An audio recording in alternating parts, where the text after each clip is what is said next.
Good evening. I'd like to welcome everybody to the Carson City Airport Authority meeting of Tuesday, March 3rd, 2020.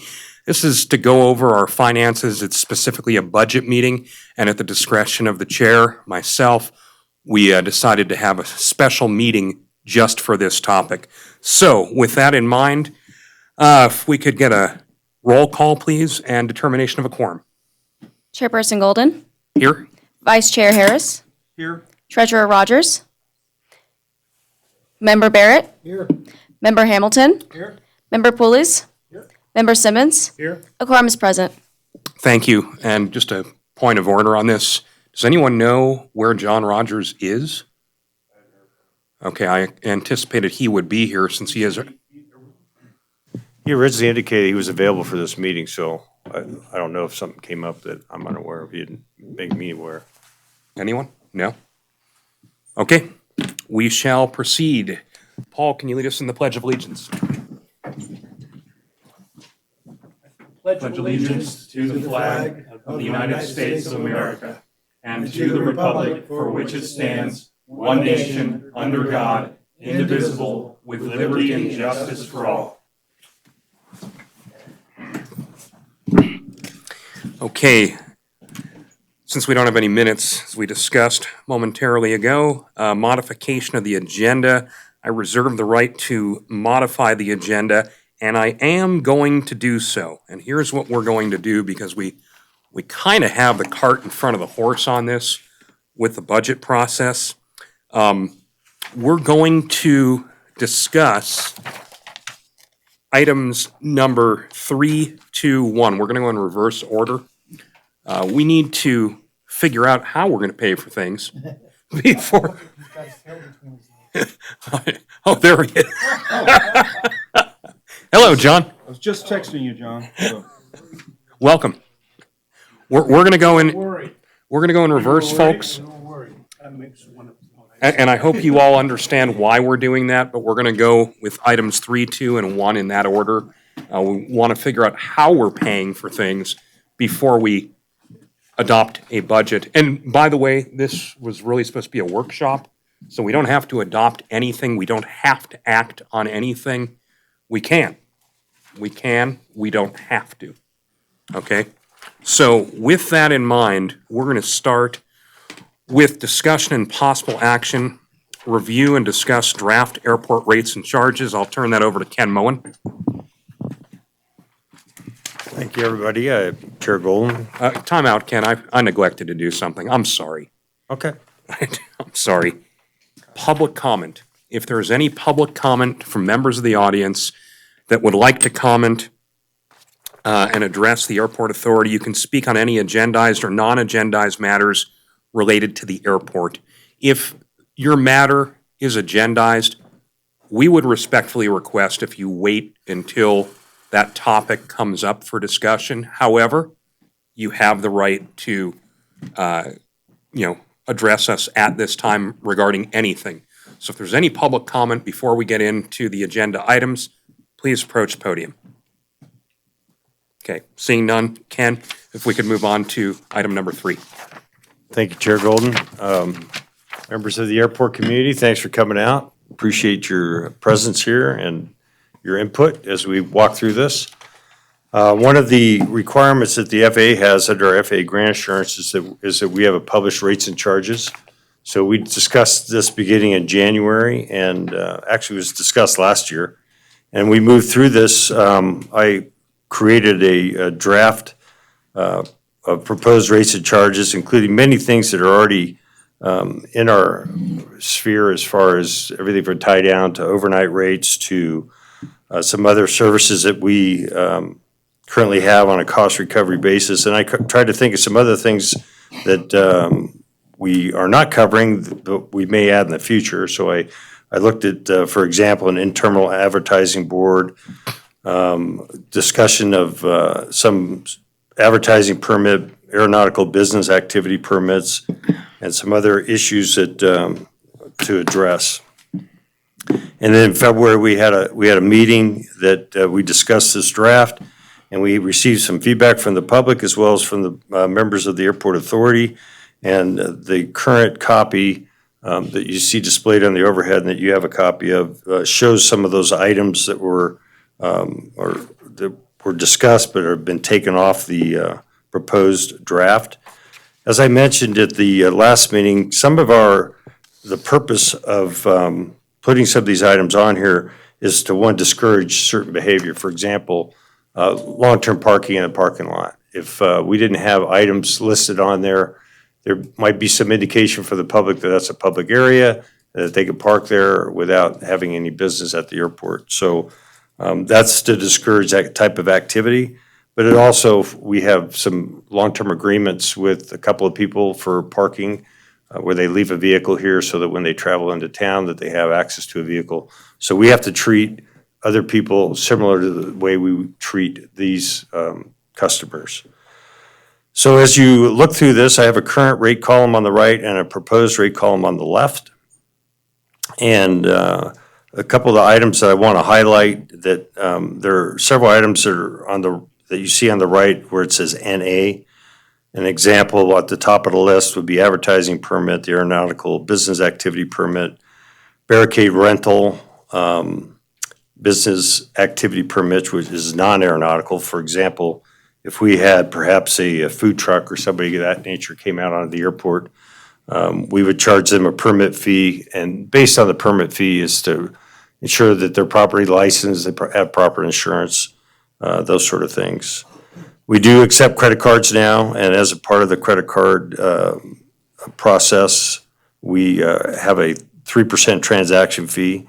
And so in lieu of raising the cost of the base product, i.e. the gate card, we're going to collect a processing fee so that we're charged for the convenience factor. A couple items that you see highlighted in red there are proposed changes to existing fees, and I'll get to those in just a second. I just want to walk through the rest of this. Some feedback we got through from the board last time was that, if we're doing a service that's less expensive than a service provided in the community, that we should look at that and collect a fair rate for that. And the example was the use of airport equipment, for example, snow plowing between hangar rows and some of the leaseholds and that sort of thing, where we were proposed original fee is $75 with a 2-hour minimum. I did some review of similar fees in the community, and so we changed that lease rate to be somewhat competitive with that. Removed this proposed onboard airport storage, and then if you go down further, you can see the security fee was removed. We have, do have a discussion about a self-fuel permit, and there's really two different types of self-fuel permits. One self-fuel permit is somebody that buys fuel from the self-serve island, but may take it in containers and then go to their aircraft and fuel it. And so the purpose of that is to make sure that they're properly trained and, one, have a fire extinguisher and carry a little different level of insurance so that if there is a spill, that they'd be responsible for it versus the airport authority. And then the other is where somebody brings on a fueled truck or tanker and tries to sell that, or not sell it on the airport, but fuel their own aircraft. Now, there's some certain criteria for that as laid out by the FAA, and so that's the discussion on the self-fuel permit. However, the permit where, let's say, an operator was wanting to fuel their own vehicle from a truck, a tanker truck, that's a different aspect where they're not buying the fuel on the airport. And so that's allowable under FAA guidelines. However, there should be a remittance for that besides the self-fuel or fuel flowage fee. So that discussion is open, certainly. The terminal building event rate, as I mentioned before, that is a rate that is not meant for this EAA or the Civil Air Patrol or any of those type of entities that use our facility. But if we had an example last year where there was a wake, somebody wanted to rent the facility to have that, their grandfather was a pilot and wanted to have the event there. So we basically cost recovery, we did the cleanup and, ensure airport security, that sort of thing. So we established that as a as an option for somebody that we would identify as an appropriate use of that facility. The through the fence fee is currently in the city municipal code. The difference is that today that fee is mitigated through the property tax, so it's basically a zero-sum game in that instance. And so I put a proposal out there that we have a bigger discussion on that. Because as you know, the state of Nevada has a through the fence operation, and they do not remit a fee for that. And then we do have the land with the deeded through the fence access to the east of Taxway Bravo. And so I think this is time to have that kind of discussion. There's been some discussions about purchasing on that land. The tie downs are something that is currently in place, as is the overnight parking. So if somebody's parked there for day use, we don't put an envelope out there. If they're a tenant, I think that that's a different aspect versus non-tenants. So that's definitely open for discussion. So I want to circle back to the FBO fee and the fuel flowage fee. I did do some research since our last discussion, and I want to turn your attention to the very back of the packet. And there is a consumer price index inflation calculation. It's two-sided, so you can look on one side. The FBO fee was put in the city code in 1991, and so that fee has been in place for 19 years without an adjustment. And so I ran it through the Bureau of Labor Statistics inflation calculator, starting in July of 91 and ending in the current month of January 2020. And the difference in that fee, that same $100 today is worth $189. I did a similar thing for the fuel flowage fee. I don't have a solid record when that fee was actually in place. I used a similar time frame just for the sake of discussion. And that same 5 cents, I think I actually have a wrong number in there. I'm seeing that it says, Yeah, I think it was 5 in the packet that I got. yeah, and here it says it's listed incorrectly. However, the math was, it's 9 cents, it would be 9 cents today. So with that, I would like to turn this back over to you, Chair Gold. Fair enough. And I think the appropriate thing to do is give the airport authority members the opportunity to discuss it, let the public give us their feedback, come back to the airport authority members for a discussion, and we'll go with that process. So, Tim, if it's okay with you, I'm going to start down at your end. What would you like to say, if anything? Well, I think that thanks, Michael. I think that rationally considering this, we have to kind of look at the budget too. Because if we're currently meeting budget items successfully and project to meet budget items successfully, that would influence the way I would make a decision based on incremental increases of fees. So that would be my input, is to kind of see where we're at without changing a thing, where we'd be, what we need to do, and then make a rational decision based on priorities. That's my input. Okay. John Barrett. My only comment is I think 1991 was 28 years ago, 29 years ago. What did I say? 19. Go ahead, Mike. Ken, I'm just looking for clarification on a few of the statements regarding, I got the impression on one of the items, you said basically if we're charging one person, we need to be charging everybody the same. So with that, there's several other notes about like renting the facilities, parking fees, et cetera. So I'm just looking for clarification. Do we have policy in place where everyone's treated fairly and equally the same? Are you referring to the parking fee in general, or just? Yeah, there's the parking fee, there's the Right. terminal event fee. Well, for the nonprofits, for the terminal, we don't charge for that fee. And primarily if we look to host aeronautical related events for that.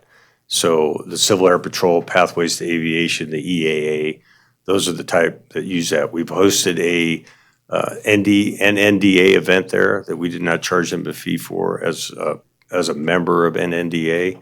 And then the Chamber of Commerce was looking at using it for an event, and we're not going to charge them for that either as a member of the Chamber of Commerce.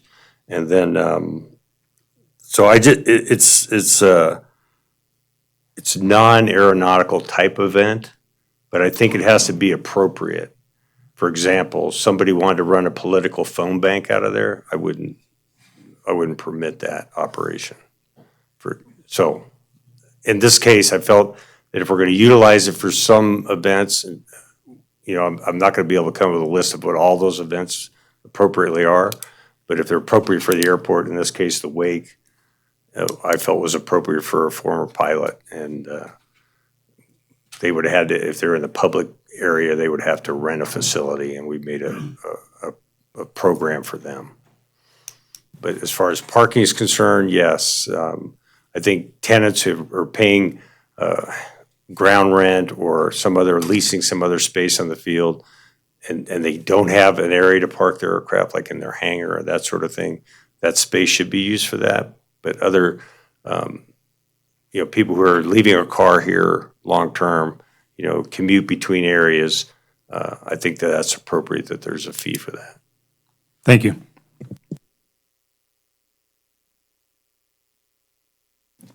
Just a few things. I want to say on the FBO fee, I think we ought to be willing to be a little flexible there, in that I think it could be difficult to swallow for some folks. And, I would be okay with maybe getting half of it now in this budget cycle and half of it in the next budget cycle, and then we can just use, escalation after that. Something like that to soften the blow. And let me explain my lack of hard-hearted thinking here, because that's not me normally. The reason I say that is that we're going through our budgeting process right now, and if somebody were to come through the door and say, it's now going, your insurance is going to go up 3 times, or it's going to be almost twice as much as it is now, we would groan. We wouldn't like it. We'd probably have to pay it, but we wouldn't like it. And so I realize that people are constantly looking at their own business plans and making investment decisions based on what they think their costs are going to be, and then they end up with a cost they didn't see coming. And so, in the absence of my hard-hearted thinking, I'd like to see us kind of cut that in half, smooth that out for folks if you all can agree to that approach. The only other comment I have is, I know there was some pushback on the printing and copying costs, and and now that's been taken off. But as I think of it, the other option would be to say we don't do printing and we don't do copying, and maybe that's what we're saying here. But it's a convenience to be able to go to the office and copy something or print something, and I can see people wanting to be able to do that. So I know there were some objections to this, but we wouldn't be forcing anybody to use our printer or copier. We'd just be saying it's an option. And I think, considering the convenience, I don't think what was proposed originally is unfair. So we might want to consider putting that back in. Just so, one of the reasons is to discourage just the willy-nilly use of the office copier, because it is convenient and free. And I know that that causes interruptions, and there is some cost to operating a printer. So I can see putting that back in. That's all I have. I'd like to comment on a couple of items. Can credit card processing fee, I'm concerned about an unintended consequence of us imposing a credit card processing fee where people do less online purchasing of things. I mean, I think that if we make it possible for people to pay various fees and items that they want to pay for online using a credit card, how would we impose a fee, one? But would we discourage people from doing that and now force them to come into the office where you may or may not be at that instant in time, find you to pay you in person, pay a fee, so on and so forth? So I'm not sure if I want to discourage the use of credit cards if that's going to cause people to do online purchasing less. Does that make sense? Well, I'll comment on that directly, John, in that when we first instituted the use of credit card processing, that was the first time credit cards ever been taken at the airport. So there is a convenience factor for that. Yes, we're beta testing a website now that allow more credit card use where people could reduce the administrative workload of handling this, where they could do it at home or at the office and not have to come in. But that's certainly an aspect, but that also takes roughly 3% off of our gross revenue. So if it becomes, everybody starts paying with credit card, now it's impacting our budget. So it becomes a cost in that manner. So being able to offset that cost keeps us from raising the fee. For example, if they're going to do a gate card at $25, we're going to get 3% less of that. Should we raise our gate card cost 3%? So that's basically to keep it even. So that's the thought process on that. And just in full transparency, by putting these fees, like the FBO and fuel flowage fee and using the CPI calculators, just to begin the discussion. How the board elects to phase in any fee or impose any fee is certainly open for dialogue. And that's why the workshop is in place, is to have that dialogue. But yes, I think that your approach is correct. It's probably wise to phase in a fee like that, and then at a certain time, you're able to go mark to market every couple of 3 years to ensure that you're whole in the process. Use a CPI. Just use a CPI adjustment. Yeah, do it every couple of years. Assuming we right? don't go back to the bad days of inflation, it's a pretty easy adjustment to make. And we so. do that to our leases now. Right. We do it every 2 years, so that's, Right. some leases are odd year and others are even. So no, I think that's a wise approach, but to show the difference of what the purchasing value is the purpose of just showing the change over time. And did that answer your question, Chair Rogers, or Member Rogers? Came close. I got a feeling, I'm just sitting here imagining in my mind that we may process $300 worth of charge and stuff on credit cards right now per year or some dumb thing like that. We'll be able to pull that up on our cost to date. It's been pretty nominal. It's about $300 so far to date. So my second comment, and notwithstanding a vow from our erstwhile chairman, we, at the last meeting, I have an issue about landing fees. We've taken that off in response to aggressive feedback from the community, which I really appreciate. But I do have this thing in my head that says, okay, there's a class of user of our airport that's, I think, is not contributing to the welfare of the airport correctly.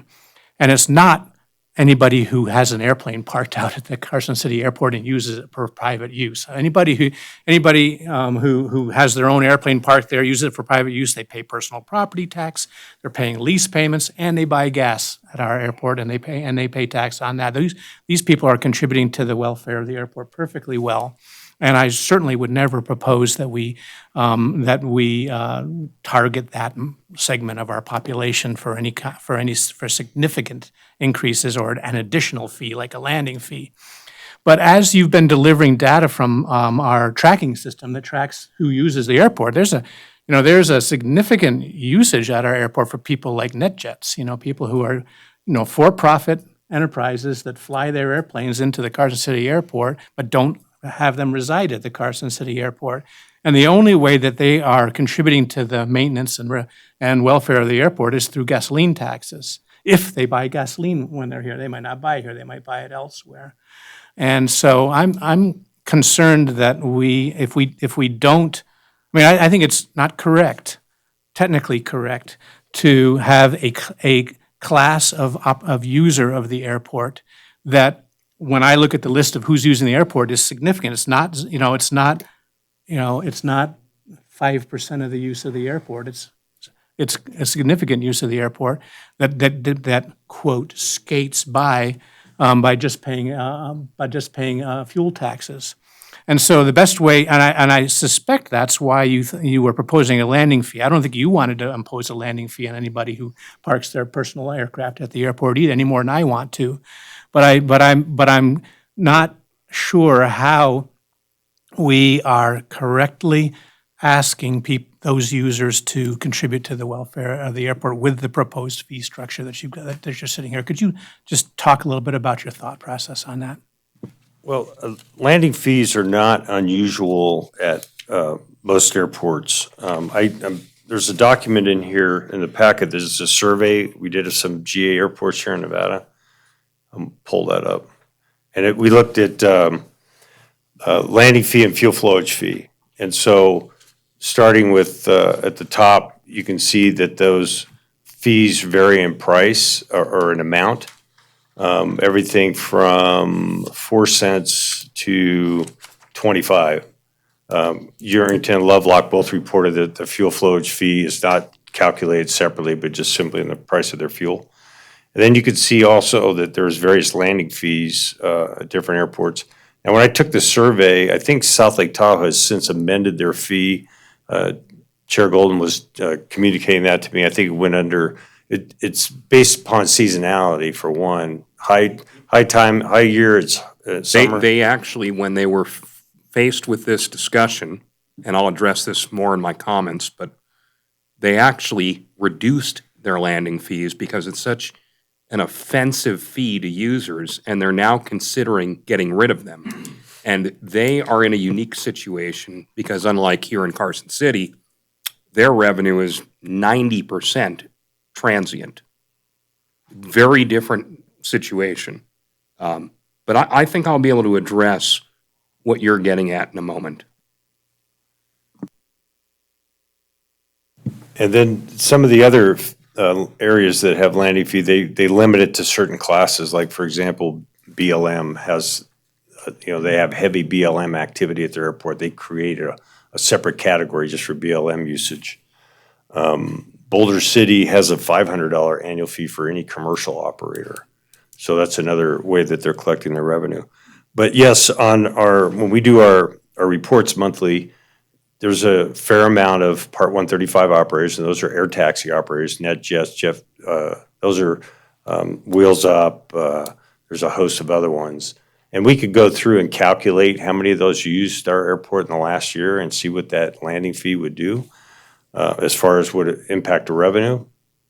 There is, the other side of the coin is that would that discourage those users from coming to Carson, i.e. would they go to Reno instead? Well, they're going to get charged a landing fee at Reno. Well, does that mean they would go to Minden instead? Well, then that means they're still going to get in a car and drive to the state capitol if that's why they're here. But, there's an upside and a downside of both those. But to have it on our rates and charges or to think about this for future is, let's say we decide, or we are able to generate a Part 135 operation from Carson City to Las Vegas, especially during the legislative season. Would we be significantly better off to financially to have a cost recovery fee and a landing fee? It's hard to say what that would look like. Let's say that it only generated 100 flights over that 120-day period. That might be a decent amount of revenue. And it's compensating the airport for the maintenance of the airfield. So that's definitely a category to look at. I think the dialogue that I heard was maybe that's the time we talk about the landing fee, is if we get to that situation. So that's the other piece of that. And briefly, I'll comment real quick on the fuel flowage fee. The reason that's built in the lease in the case of LRL Mountain West, that there's a landing fee. It should have been adjusted by CPI, but it doesn't appear that it had been, especially in recent time. But the lease does allow that. But if we get a new operator on the field, that it wants to sell fuel, I think we want to charge them a fuel flowage fee that's commensurate with today's dollars, not one that was set at some years ago. So that's another situation where that needs some more fleshing out. Question on the fuel storage fee. When you say under the current arrangement, there's no escalation, is that the practice or is that written in? Well, I think what happened was we didn't have a fee schedule. So fuel flowage fee wasn't written down in a fee schedule. It was put into leases, the Class 1 FBO leases. And so the lease reads that their fees and rates are able to be adjusted by CPI. But I think from my research, what's been happening is the land lease had been adjusted, but any other fee had not. So it's been adjusted since the very earliest iteration of the lease, like 1978, I think it was a penny a gallon. So somewhere along the line, it got adjusted when the leases were amended or something of that nature. But my concern more is if we get the through the fence operator that wants to have their own fuel, how do we, get ahead of that? Right. And then, because we've had some dialogue about that. And the other is if we get a new operator on the field, we want them paying a rate that's current with today's dollars, not one with yesterday's dollars. Steve, you wanted to comment? I was just going to say, the airport authority previously ruled on that issue. It was a different body up here. They looked at that issue and decided that the CPI clause applied to the ground lease portion, not the fuel flow portion. And that was the same authority that adopted those rates. And so, you're free to have a different interpretation of that lease, but I'm telling you the people that wrote that lease and approved it did so on the basis that the fuel flow was not adjusted by the CPI. Further, if you were to adjust it by the CPI, it wouldn't be wouldn't jump to 9 cents or anything. It would be the difference in the CPI in the last 2 years. And so I'm not sure it would be very significant. But the fuel flow rate is, as Ken said, is set forth in the lease. And so, like other things in the lease, if they're contractually negotiated, you can't just vote to change them. That's a two-party contract. Both parties have to agree to any changes to the contract.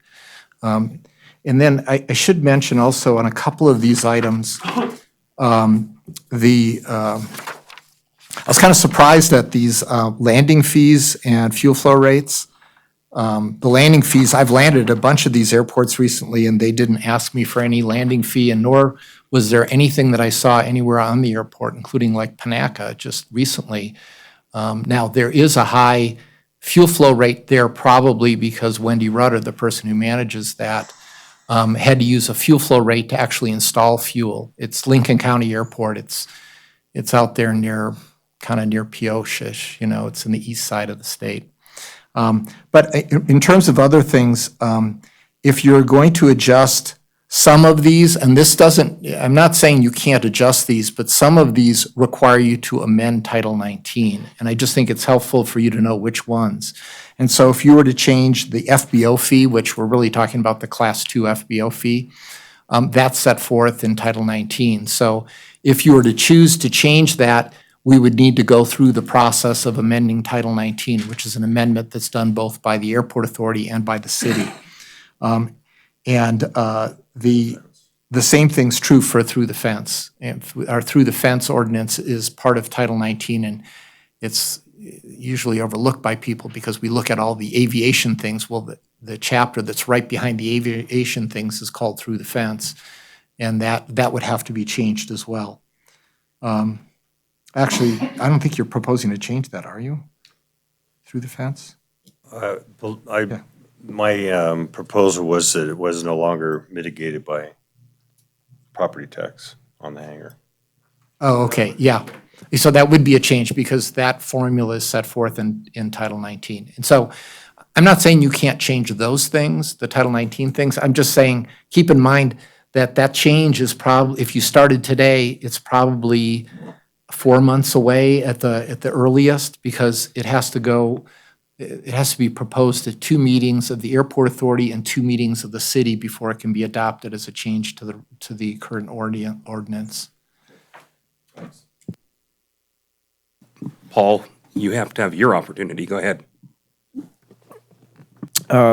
Here we do have kind of the chicken and the egg. We've got our possible income here, plus we've got our, expenses, capital items, and I guess we've decided to kind of reverse it here to our income here first.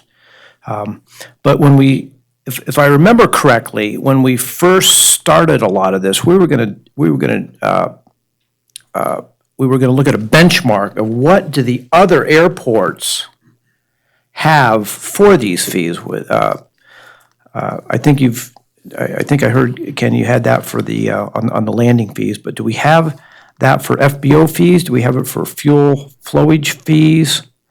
Do we have any comparison as to how we compare to the other airports as a starting point for us to try and grasp what's market value? And that's a great question. There's a saying in the airport industry that if you've seen one airport, you've seen one airport. Every airport is different. And that holds very true to the same rates and charges.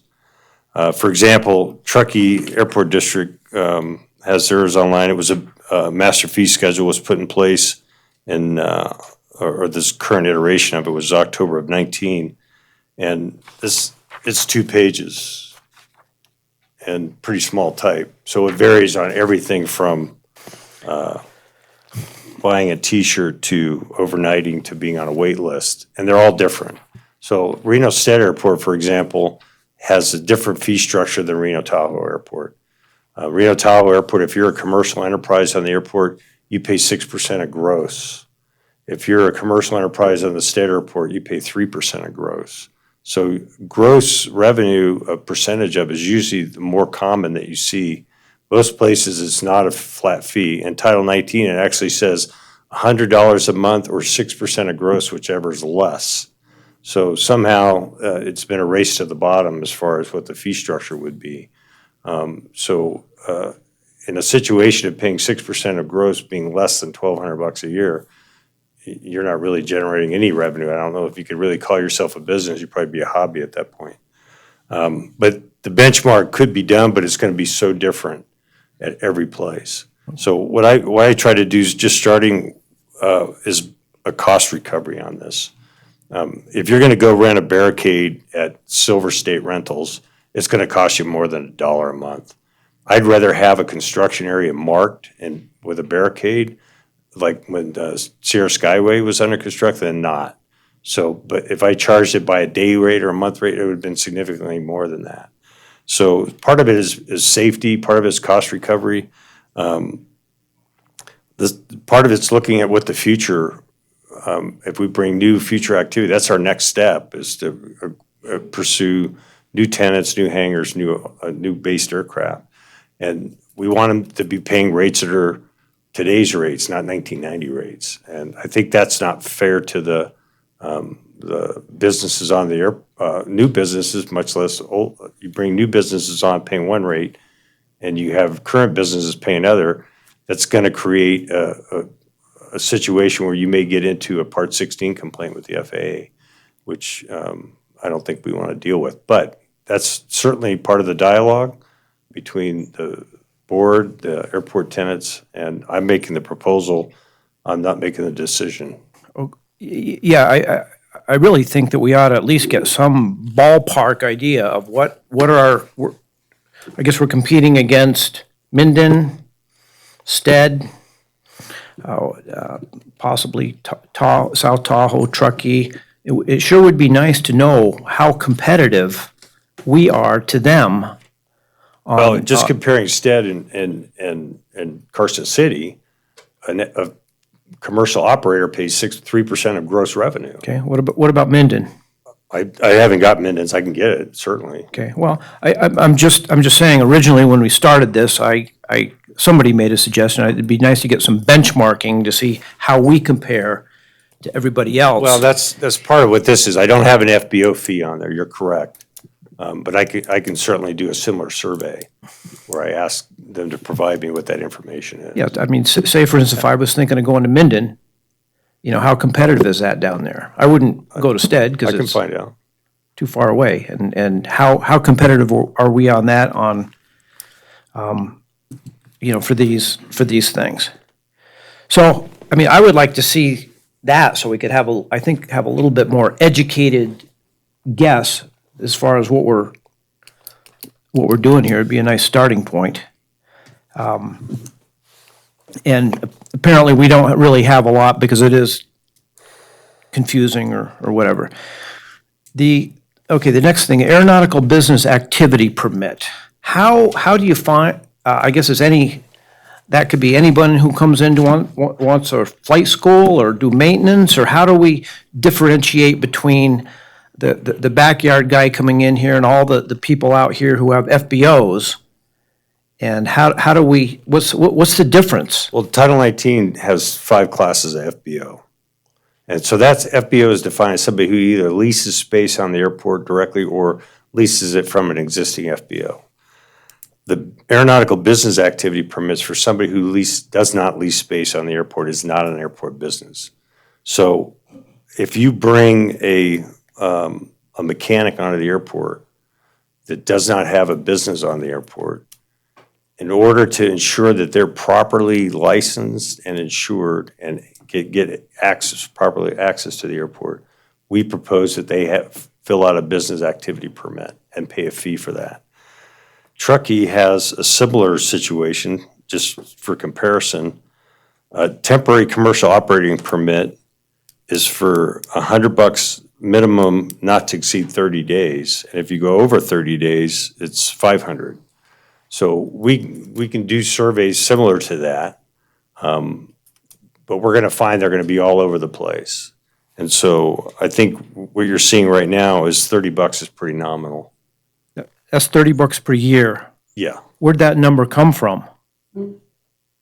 It was a number that I put on the piece of paper. That you put on the piece of paper with no, I could put a number on from Truckee, or I is could there? put a number on from So there's no Midland. real basis, I mean, that seems Well, pretty it's cheap. a cost recovery fee, yeah. It's how long That does it seems take me pretty to cheap fill out for someone to come and It might operate be. a business here. It might be. You might absolutely be right.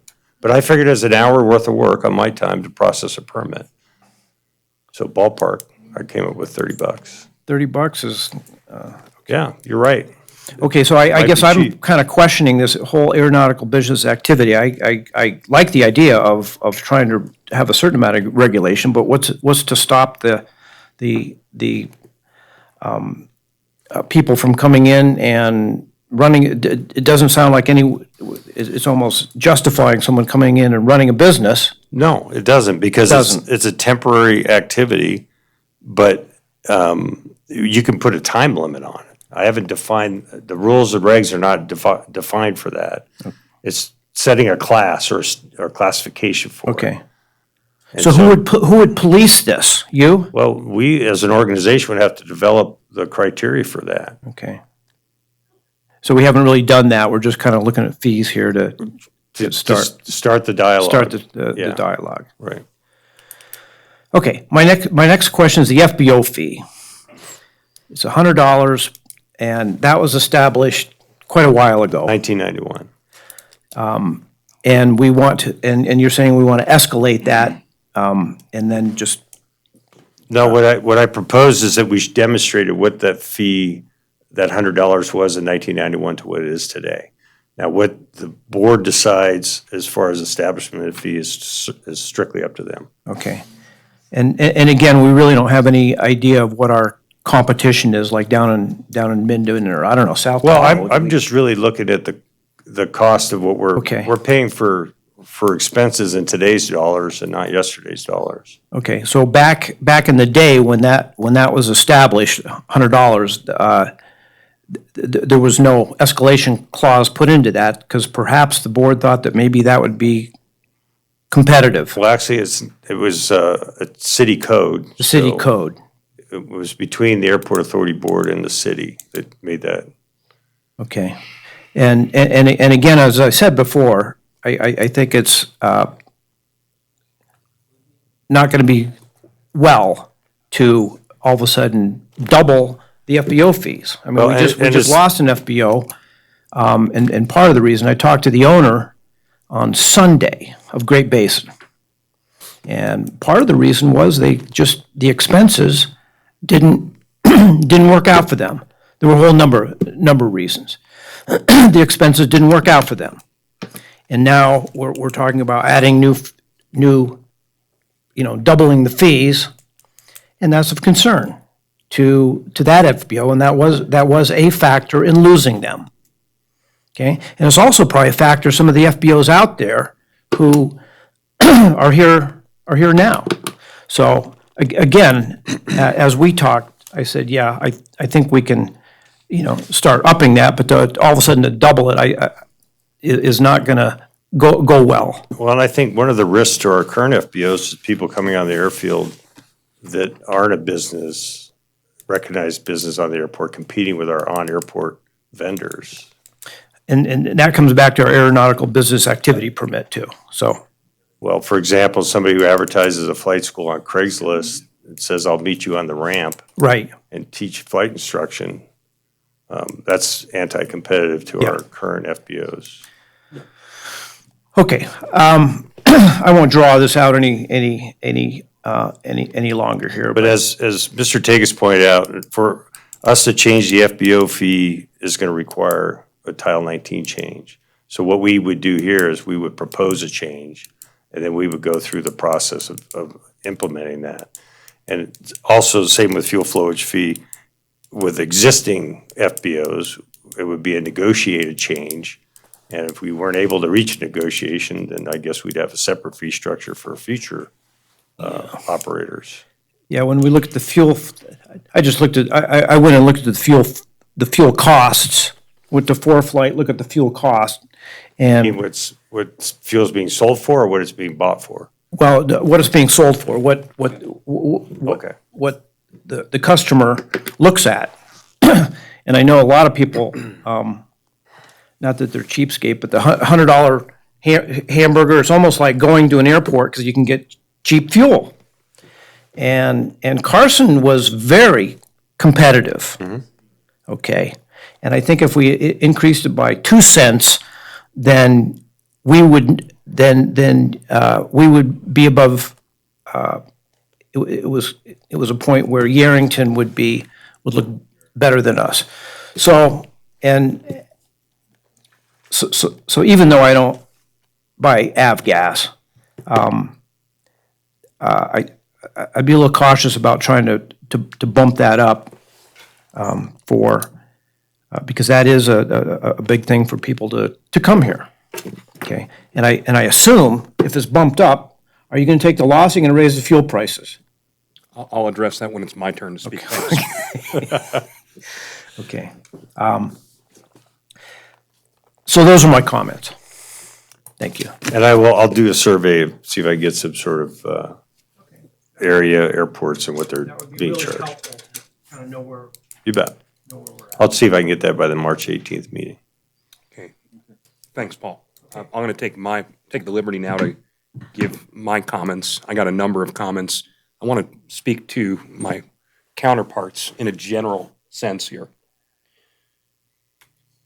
I feel we are absolutely positively going in the wrong direction on this discussion. I feel as if we're tripping over dimes to pick up nickels. The way to increase revenue, and I've said this until I'm blue in the face, is to grow the customer base at the airport.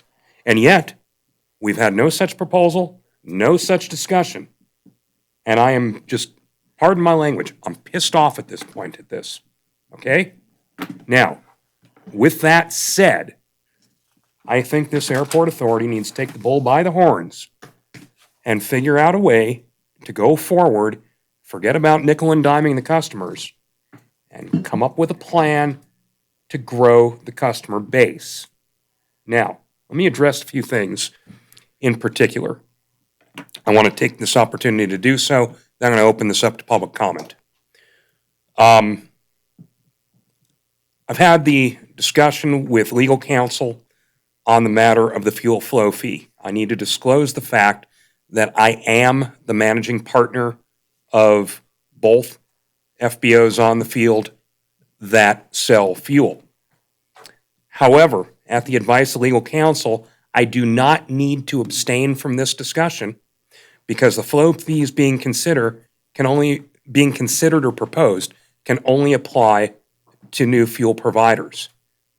The fees that are in our respective leases are set in stone. They are not negotiable. If the airport authority chooses to direct staff to renegotiate that with our respective companies, because there's two different companies that I'm involved with at the airport, you can do that, but I can tell you, we're not going to agree to any increase in the flow fee, absent an amendment to the lease, which would be to our respective firms' benefit. By raising the flow fee, which is passed on to the consumer, the price of aviation fuel would inevitably increase. The increase in fuel pricing would diminish our ability to remain competitive in the marketplace. Our firm has consistently provided the lowest priced fuel in the state of Nevada and in the region, including Eastern California. The purpose of doing so has always been to drive traffic into the airport. With higher prices, consumers would be less inclined to use the airport, and as such, we would all stand to lose financially, the airport included.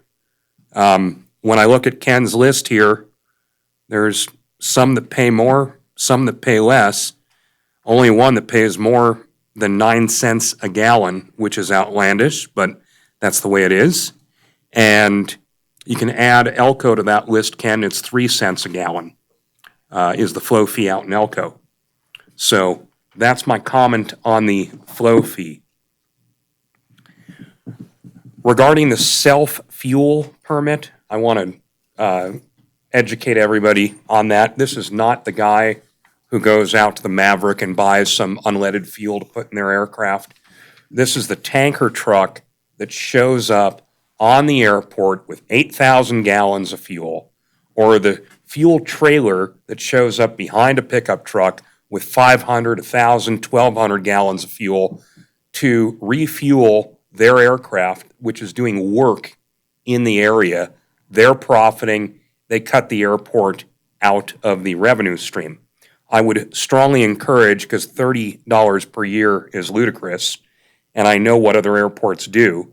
You can't prohibit that activity. The FAA mandates that it must be allowed, but you can make it so that it is competitive with the FBOs on the airport. And I would recommend that this airport authority institute a $500 per year self-fuel permit. And if someone really wants to bring that tanker truck on the airfield, they pay $500 a year and they pay the flow fee, and the airport therefore is generating revenue out of it. They're not getting out of the revenue stream. On the vehicle parking, these fees are also ludicrously low. I can't think of an airport where I could park a car for $5 a night. And I know this is not a big part of our revenue stream.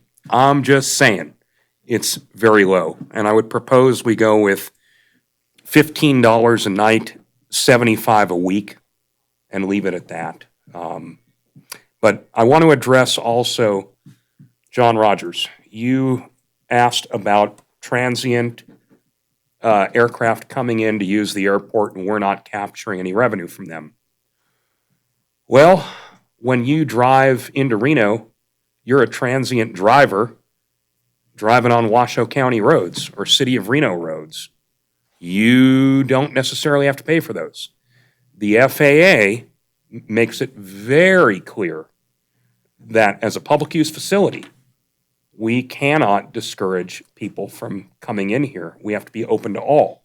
Now, that said, I brought this up with Ken earlier today, it might be worth considering a transient use fee. And a transient use fee is something that one of our neighboring airports charges for those users that come through the terminal building of heavy aircraft. When it comes to this landing fee discussion, it's always on heavy aircraft. It's never about the guy in the twin Cessna or the Beach Baron. It's always, the threshold I've always seen is either 6,000 or 12,000 pounds and up. So just to be clear about that. And it's never on existing tenants of the airport, existing businesses of the airport. It's always on transient. But one of our neighboring airports has transient use fees, and their position is, look, you people are using the terminal, you're using the restrooms, you're using the Wi-Fi, you're using the parking lot for the day, maybe not for the night. You know, you're getting maybe catering deliveries here. You're doing all sorts of things in the terminal building. You know, we need to get something out of you. And in that respect, we could, in theory, charge a transient use fee for those who park on the south ramp, you know, on the terminal ramp, and come through the terminal. Now, you can't charge them if they park on the ramp and go out through the gate. That's, again, FAA says no can do. You have to have access. Just can't do it. You can charge them to park overnight, but you could charge them a transient use fee. And I'm not saying that we should or shouldn't. I'm just saying it's something that can be done. That said, airports are public use facilities, so you can't bar entry or create a fee to discourage entry. Doesn't work that way. It's no different than a road. You don't have to pay to go drive out on 395 or 50. You just drive on the road. And the fact that the user may buy fuel somewhere else as opposed to here, they're paying into the federal system where we get our money back through grant funding, because they are paying 25 cents a gallon roughly for every gallon of jet fuel. I want to say it's 19 and a half for every gallon of avgas. So they are paying into the system, and we're part of the system. So it's not fair or equitable to state that we're not getting something out of them. They're using the facility. We actually are. We're not getting a direct amount of money from the particular user. So hopefully that answers where you were heading there. But that's the long answer to it. I got to reiterate this, though. I would really encourage every one of us sitting up here to take a very different direction on this, because this is picking up, like I said, nickels and dimes. We need to pick up dollars, and the only way we're going to pick up dollars is by growing the customer base. And I'm just not seeing that in our board meetings. I'm not seeing results of that, and we have the ability to do so because we remain competitive. I discourage these rate increases, some of them, not all of them, but some of them, I discourage because we want to remain competitive. As Ken said, and I agree with Ken, you've seen one airport, you've seen one airport. Airports are like real estate. Each one is different and has its own valuation. When I look at Reno, I say to myself, well, they have multiple instrument approaches. They have multiple precision approaches. They have a control tower. They have not one, but 3 runways, one of which is 11,000 feet long. They have 24/7 snow removal, and the list goes on and on and on of what they have. And then if I take a look out at Yerington, I say, well, they have next to nothing. So it's, you're lucky that they have a fuel pump out there. Same thing with Lovelock. They have next to nothing, but they have a fuel pump. So no two are the same. In order for us to remain competitive with the infrastructure we have, I can't really get behind a lot of these proposed increases. I think we need to take a different approach, which is to grow our customer base. And with that in mind, I will turn this over to members of the public. Members of the public who wish to address the airport authority. How about members of the authority that have comments to make based on your comments? I guess we could go there. We got to give these folks a... I completely understand. Okay, go for it. All right. I understand your desire to grow business at the airport, and I completely agree with it. I, however, don't have a problem with adjusting fees as long as it's reasonable and competitive.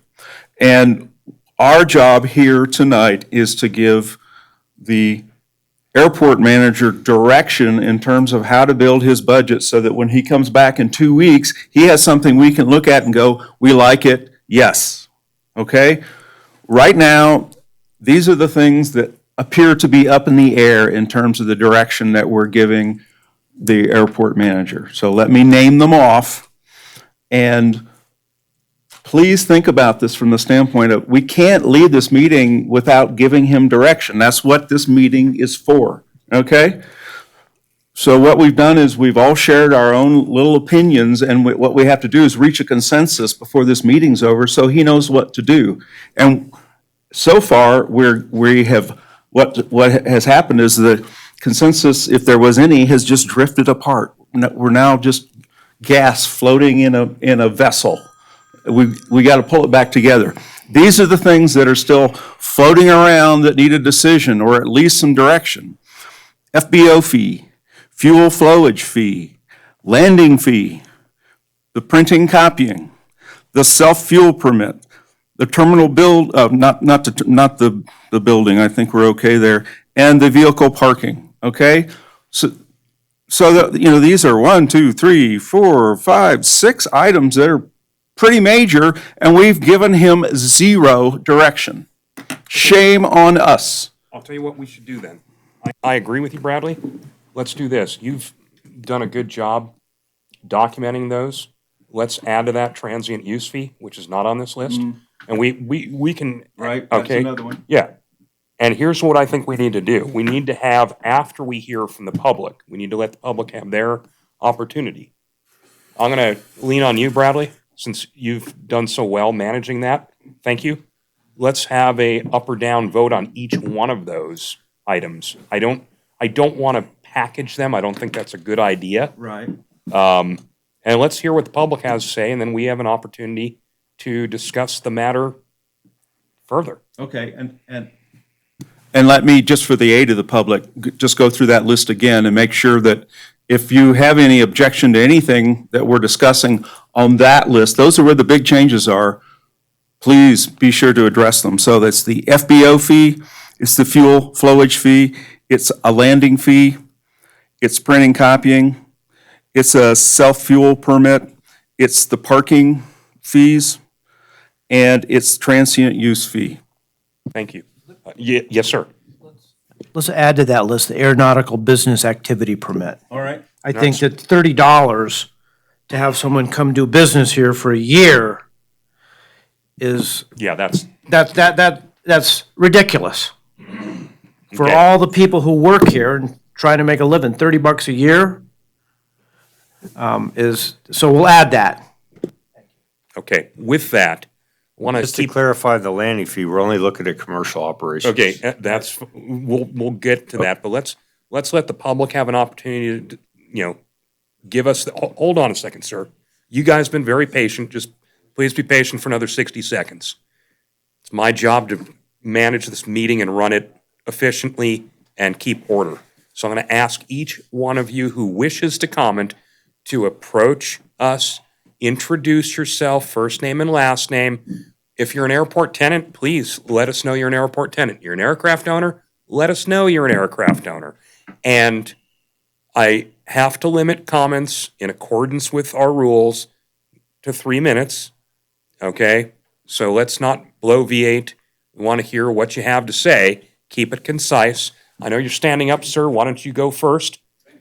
Okay, thanks. And then the button on the microphone in the center turns it on and off. Right now, it is off.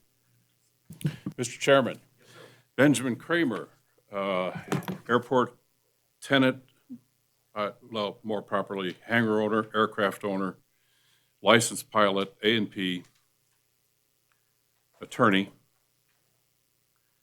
I'd like to speak specifically to the aviation business activity issue. My experience with other airports, particularly multiple airports in Colorado, suggests to me that contrary to your intent, which I applaud, Mr. Chairman, that is perhaps one of the most rapid and effective ways to decrease customer base that it is possible to create. My first question was originally, okay, so if I sell a used wheel to somebody on the airport, have I now committed an aeronautic business activity? If I work on my own aircraft as a licensed A&P, have I created an aeronautic business activity?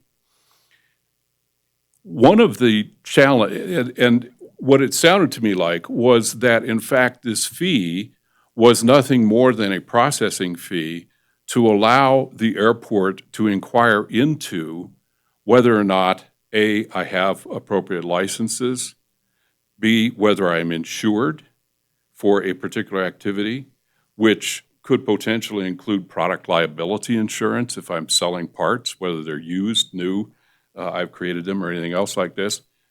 Clearly a chilling effect on any kind of business activity.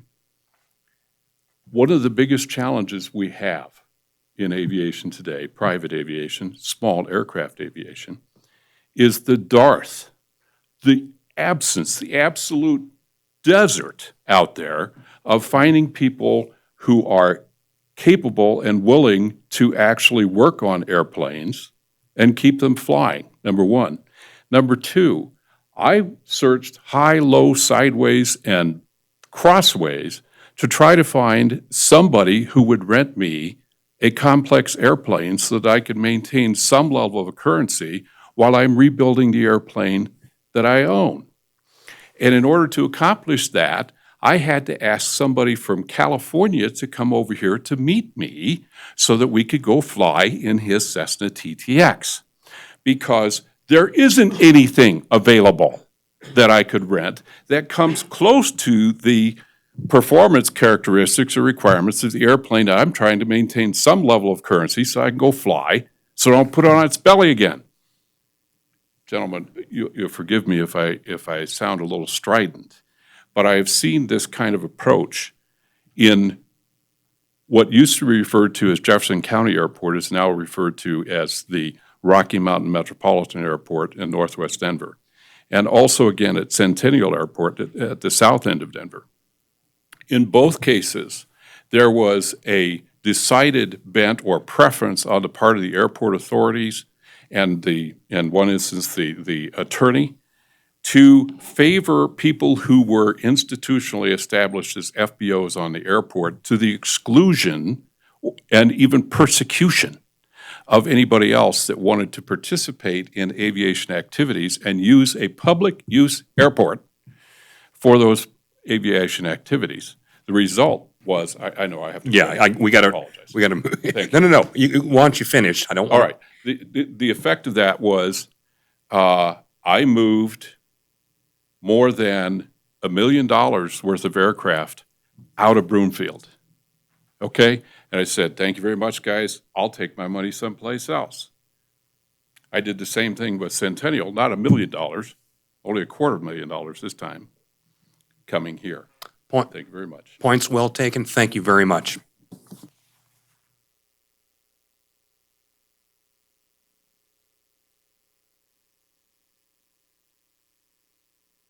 And I want to say one quick thing, and that is we didn't talk about that. Normally, there's a limit of 3 minutes on comments, so, and that one went a little long. Long, but We'll shade it a little bit. We're not going to be too aggressive on it tonight, but just limit your comments to a reasonable amount of time. thank you so much. I'm Mark Lund. I'm a pilot, user of the airport. I'm a resident of Carson City. I pay Carson City property taxes and support the airport. As I understand, the airport receives tax dollars from a lot of other government entities. I know of operations at the airport that have been run off because of government intervention overtaxation, they've pushed them out with regulations. I've seen that happen. I know how ugly government can get in the face of operators, business people, and users. I've heard a lot of discussion this evening here about how this board wants to go out and beat up the operators out at the airport with higher fees and higher taxes. Beat up the users of the airport with higher fees and higher taxes. That is not going to attract people to Carson City Airport. Not going to do it. Any business, and the airport is a business, that wants to succeed must take self-inventory. I haven't heard a peep around here about the costs of this airport, how much we're paying our managers, how much we're paying our snowplows, how much we're paying to run the airport, and how much money we're getting in. It's called a balance sheet. I haven't heard a peep about that. You will be, stick around. Okay, I'm done. Thank you.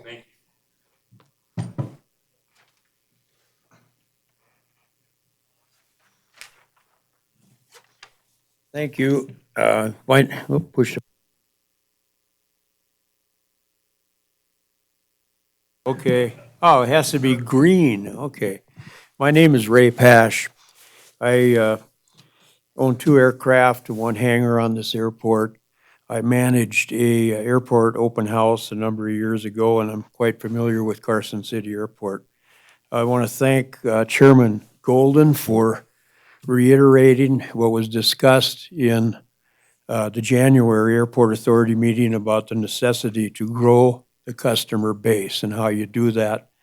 And when you increase fees, you may not be doing that. I also realize why many people feel a necessity to benchmark.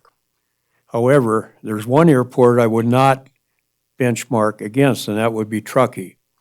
It's an entirely different category of aircraft and airport users who use the Truckee Airport. And it's my understanding that they have over 20 people on their payroll up there. 25, so anyway, let's not compare ourselves to Truckee. On the FBO fee, I think Vice Chair Harris has the right idea that upping it 89% in one hit may hurt some of the FBOs. My suggestion is that you spread this out in 3 increases over 3 years. On the subject of generally on fees, and some of these are nickel dime fees, who will monitor these fees? Who will collect them? Would that end up with the necessity of hiring another employee, which would probably defeat the purpose of increasing the fees? So that's something you really need to take a good look at. Is this something that Ken Moen's going to do all of this work, or what? Let's see, I had something else on here. On the fuel flowage, someone told me, and I don't know if it's true or not, maybe Takis knows this, that the FAA caps the fuel flowage fee at 8 cents per gallon nationally. Not so? All right. One other thing, credit card fees, 3%.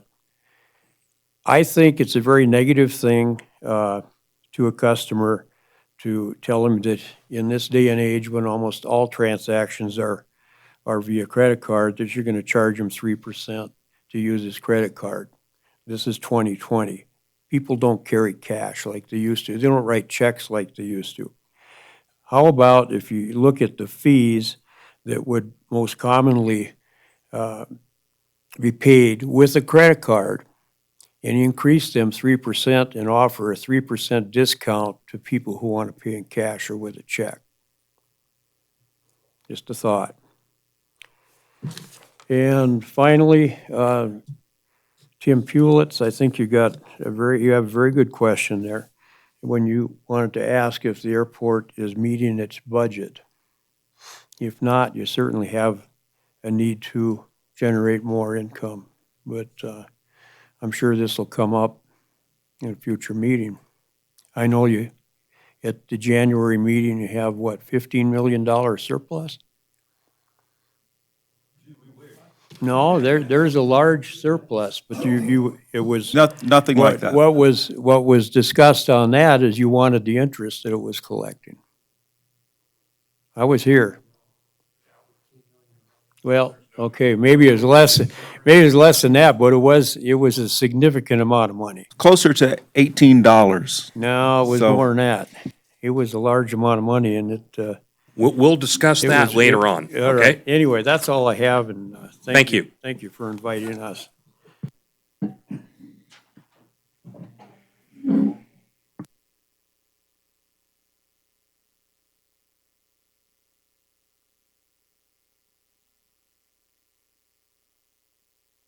Oh, I've been told I don't even need a mic. I'm a CFI, and I have an airplane that's on the field at Carson City.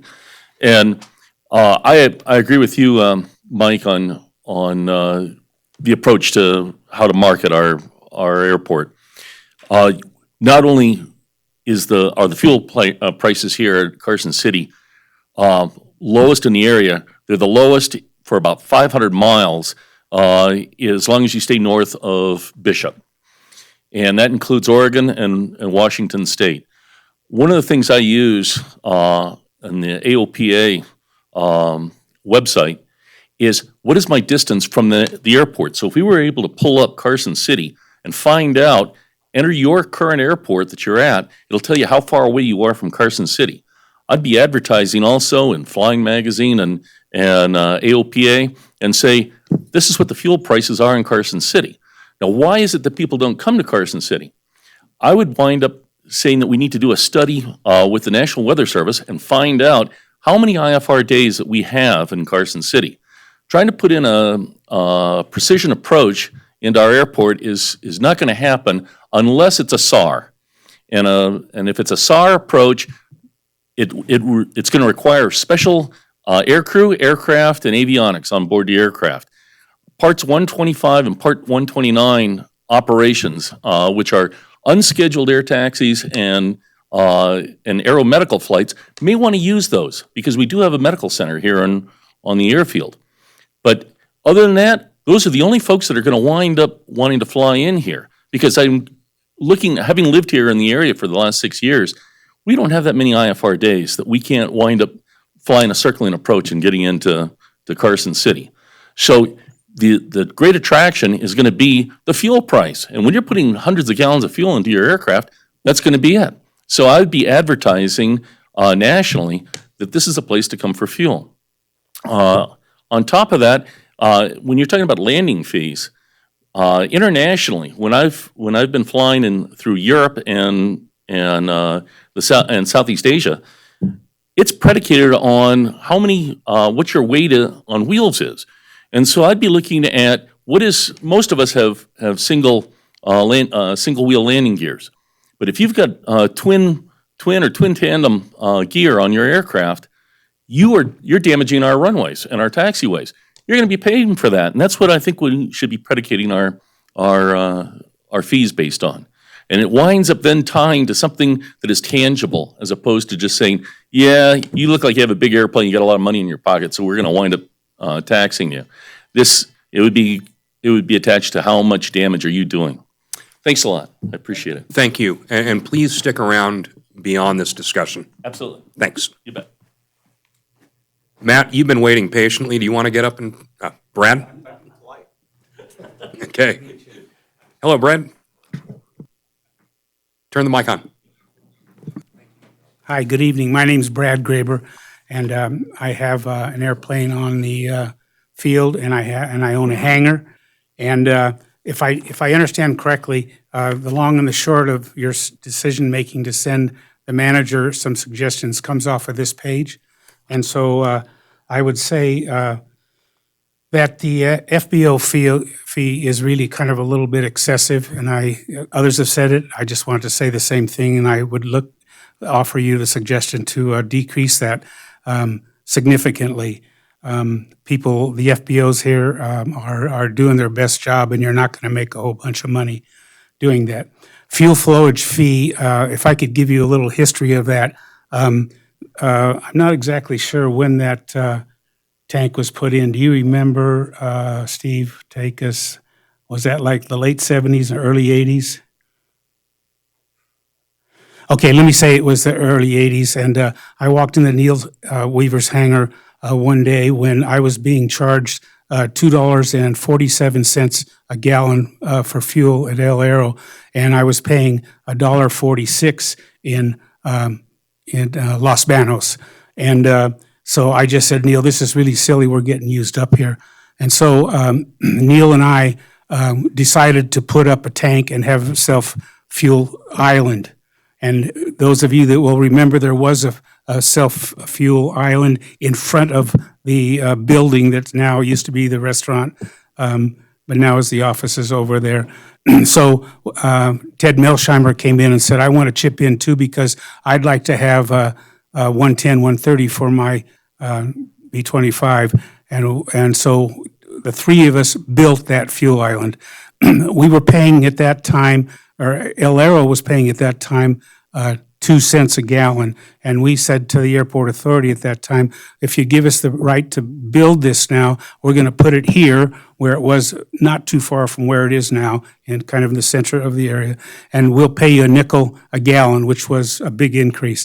And we told them, we're also not in this to make a ton of money. What we're going to try and do is recover bank savings account interest on our investment. And that should then allow us to have fuel priced such that we will attract business here. And it worked. Okay, so it was good for everybody. The airport got 5 cents a gallon, and we got a lot of new planes here. Then the next person bought the fuel island from us, Mr. Golden and his company, and in conversations there at the beginning, I said, I think we were successful, and I hope that you consider being competitively priced as we were, because it seems to have worked, and happily that was done, and you hear the result of that. We have a very competitive fuel here. So I would caution you to not fool with the flowage fee. I take it printing and copying is going to be crossed out. We're past 3 minutes. Did you have a final point to make? Yes. You're nickeling and diming people. You need to build T-hangars. You have a whole bunch of land in the center triangle to do it. Okay, thank you. And I hope you do that. I'm sorry to bore you, Bradley, but I tried my best.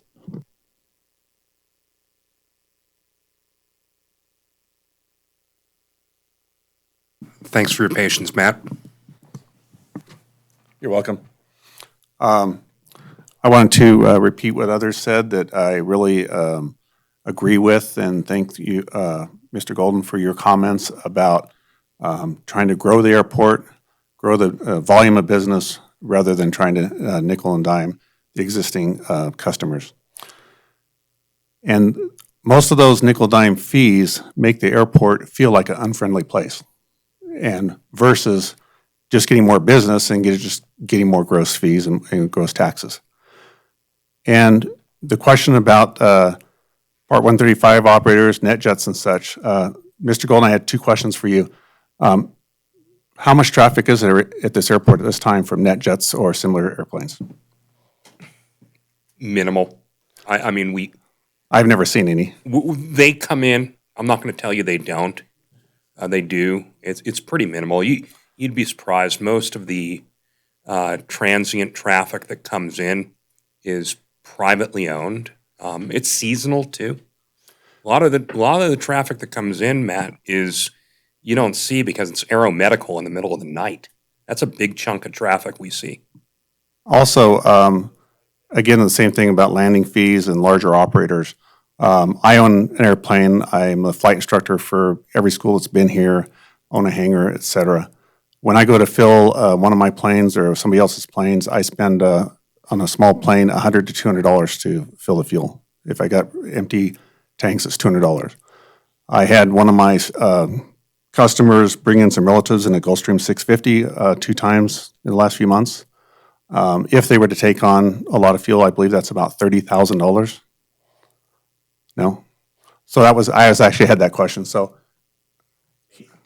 3,000. So they're single operation when they come in, land, and they spend $3,000 with the commensurate amount of tax that goes to the airport. I go fill the airplane and I put in $200. So large operators do spend a lot more money than the small airplanes, so they do pay their fair share, in my opinion. Anybody else? Yes, sir. Come on up, Jess.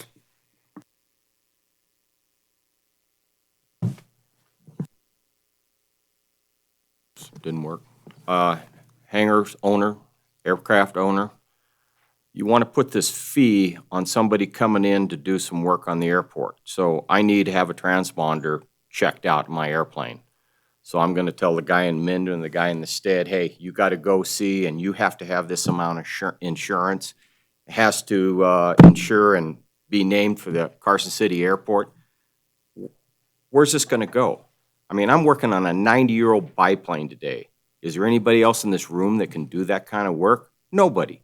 They call me to go out and do this stuff. I had to go out to Lovelock and put a cylinder on an airplane for a guy. Told him, you get it to me, I'll do it. After that, I'm gone. There's nobody around that does this stuff. Am I going to run out there and say, hey, here's my insurance? And they're just going to say, hey, it's not enough. It's not named in the right type of person. We have an assortment of aircraft they have to work on.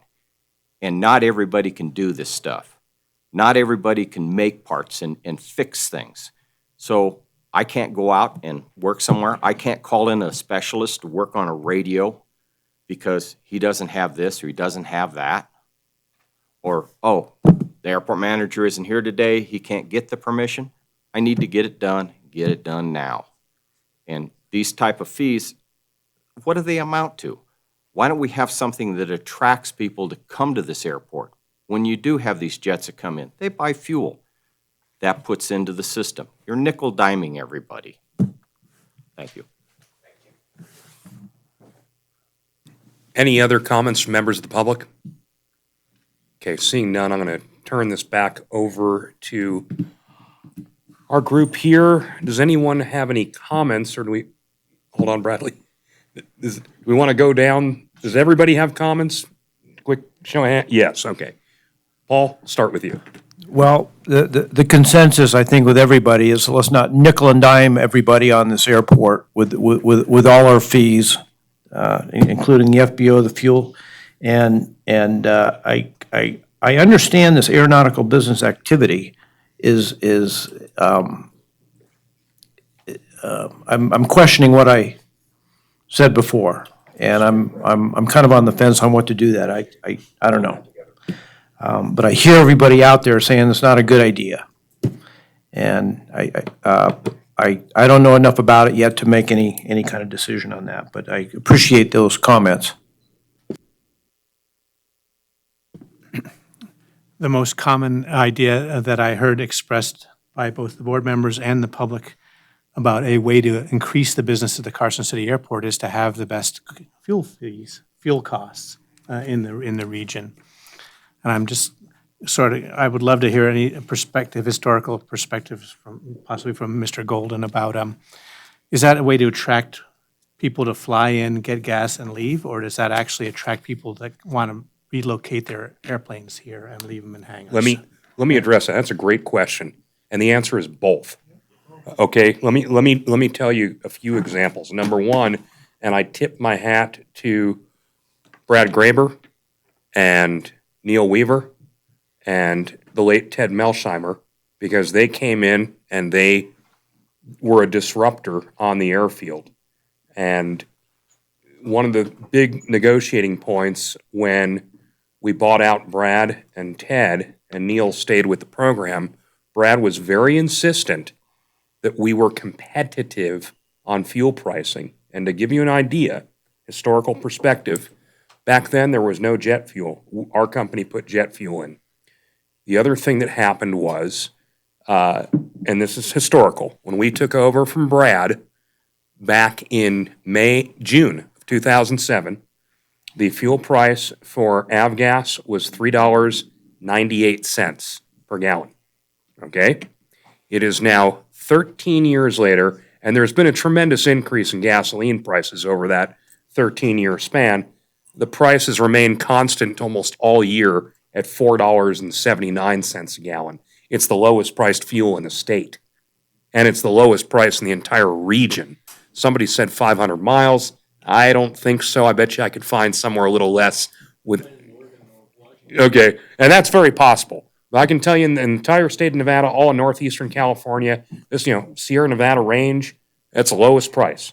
Now, give you a couple of examples, and these are just examples I know of. We have a customer who flies frequently from the Puget Sound down to, I think, the San Diego area, maybe Palm Springs, somewhere Southern California, either San Diego or desert. And they go back and forth in a King Air. That's a sizable aircraft, and they can take a few hundred gallons without a problem. Every single trip north or south, they come in and buy fuel, and they leave. But remember, if they bought a few hundred gallons, they just dropped money into the airport's coffers because there's a flow fee. Now, I know for a fact there are hangar tenants at the airport that are here because of the price of fuel. I also know for a fact from Dennis Giangreco, he sold a number of his hangars because of the fuel price. He even sold a hangar to a guy who has a Pilatus PC-12 who's paying property taxes here. He lives in Genoa. He could have easily gone to Minden. He came here because of the price of the fuel and the location of his hangar to the fuel island, because fuel is about 50% of the operating cost of any aircraft. So yes, it's a big driver. It really is. And remember this too, it's a fungible commodity. So to give you an example, you're not going to, fill up at the Chevron station in Reno if you're going to Costco in Carson City later in the day, right? Because that's the lowest price fuel. You're going to make an economic decision. Aircraft owners do the same thing. In this case, it actually benefits the airport when the aircraft owner makes that decision. So hopefully that addresses that question. Yeah, here are my comments. My main comment to everything that I've heard today and all the arguments I've had for not increasing fees or fuel flowage and all that. Here's my comment. And that is, if low fees and cheap gas were the key to success at airports, we would be up to our elbows in planes here. We would be up to our elbows in business. This place would be kicking butt. It is not, which tells me that the key to success at running an airport is not cheap fuel and low fees. I mean, it's a self-evident law, okay? If that was so important to people coming here, then that triangle would be full. But it's not, okay? And no, I'm not talking about individual decisions as to whether somebody's here or not. What I'm talking about is the overall success of an airport. And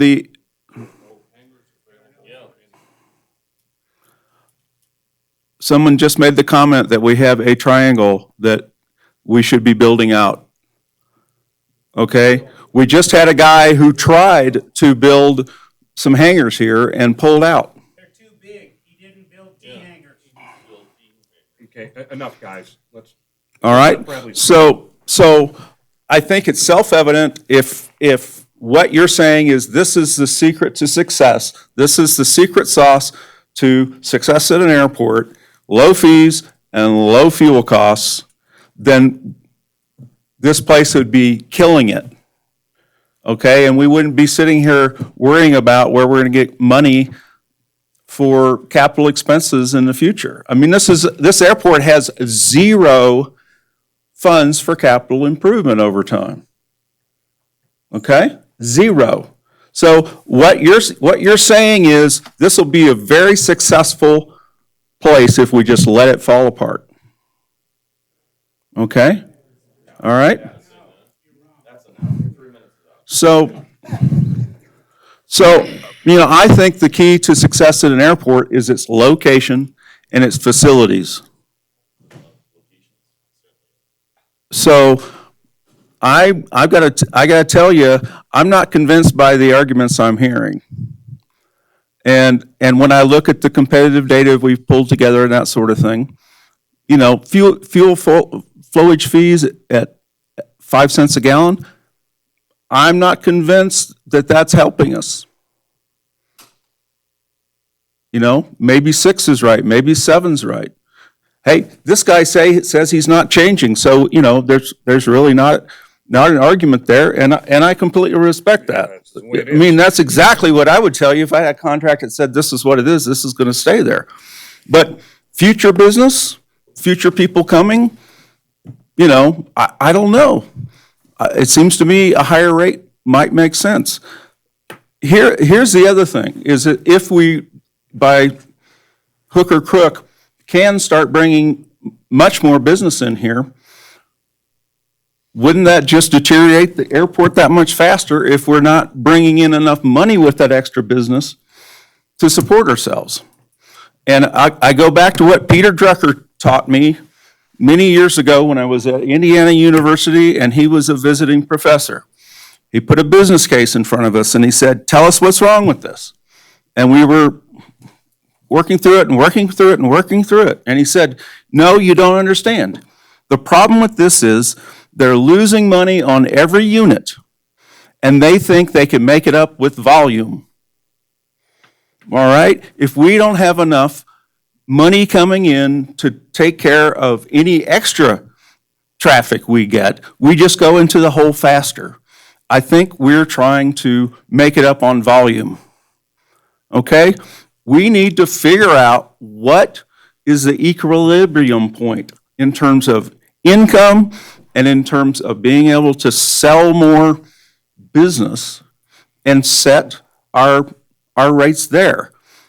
This chant of don't raise any fees is ridiculous. These are fees that go back to, 91?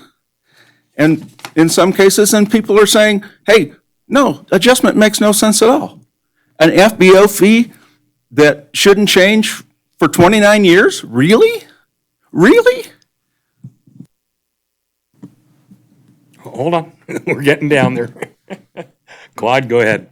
Yeah, I don't have much. I appreciate the audience, the public coming out and speaking on this subject material. I know it's very important to you.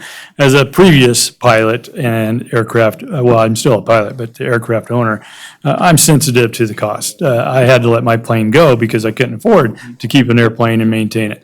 So I'm sensitive to what's being spoken by the audience.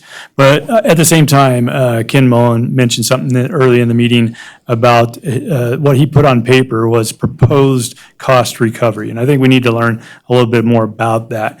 What is our actual cost? I heard the audience mention something of that nature as well. But nickel and diming folks is not something I think we want to do, but we don't want to nickel and dime the airport either. So one of the things, for example, that I learned tonight is that I don't need to go to Kinko's and make my copies anymore. I can go over to the terminal, and it sounds like I can get a pretty cheap deal over there and make my copies for free. So, we don't want to be nickel and diming the public. We don't want to be nickel and diming the airport either. So let's focus on the cost recovery and as the baseline foundational work that we need to establish here. Thanks.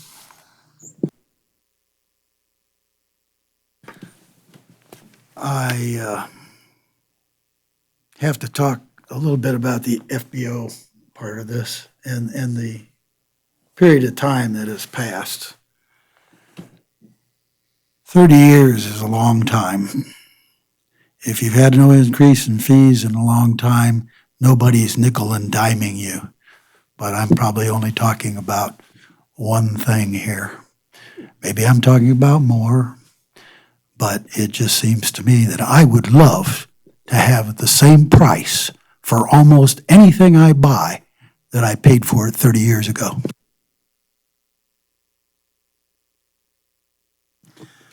Well, guys, I'm the new guy here, and I'm just still trying to figure out how this board works and how the airport works, so I hope you bear with me. But I have been in business for 42 years, and I've employed thousands of employees, and I've budgeted many, many multi-million-dollar projects. And you know what? I've always made a reasonable profit.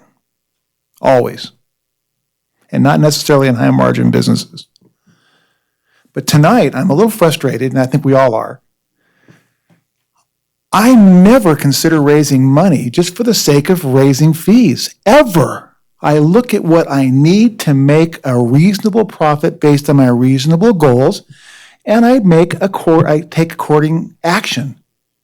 We have not discussed the budget as far as what we think we need to operate with a reasonable amount of reserves for capital expenditure, for a reasonable amount for professionalism. So I am the pilot rep for this group. I will always advocate to keep the cost as low as possible for our pilots. That's what I'll always feel I have an obligation to do. However, if there's something that's going to benefit the pilots by having to increase something because it'll help us out, I'll thoroughly consider it. So today it was good dialogue, but we've gone nowhere. Absolutely nowhere. And I'm still learning, so I feel as if I've got to be humble about my comments. So I'm not going to make factual and specifics yet. And I'm going to learn from all of you and from you. But right now, I don't care if we haven't had a raise in 50 years because it's not relevant. Some things we buy now are cheaper now than they were 50 years ago. Some things we've done in this world have been improved efficiencies. Some things are better. Many things aren't.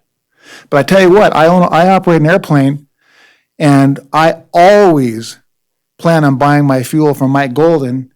If I have to go somewhere like I'm going to go to Salt Lake next week, I'll make sure I buy the majority of my fuel in Carson City because I'm saving money. Always. I'll buy what I need somewhere else, but I'll buy my biggest buy here because I get the best value. That's economics. All right? Mike could say I need to raise mine because I haven't raised them enough in the last so many years, but of course your prices have been, as long as I've been a pilot, they've been relatively stable. Not everywhere. So I'm not going to preach. I'm just telling you that's the way I look at everything.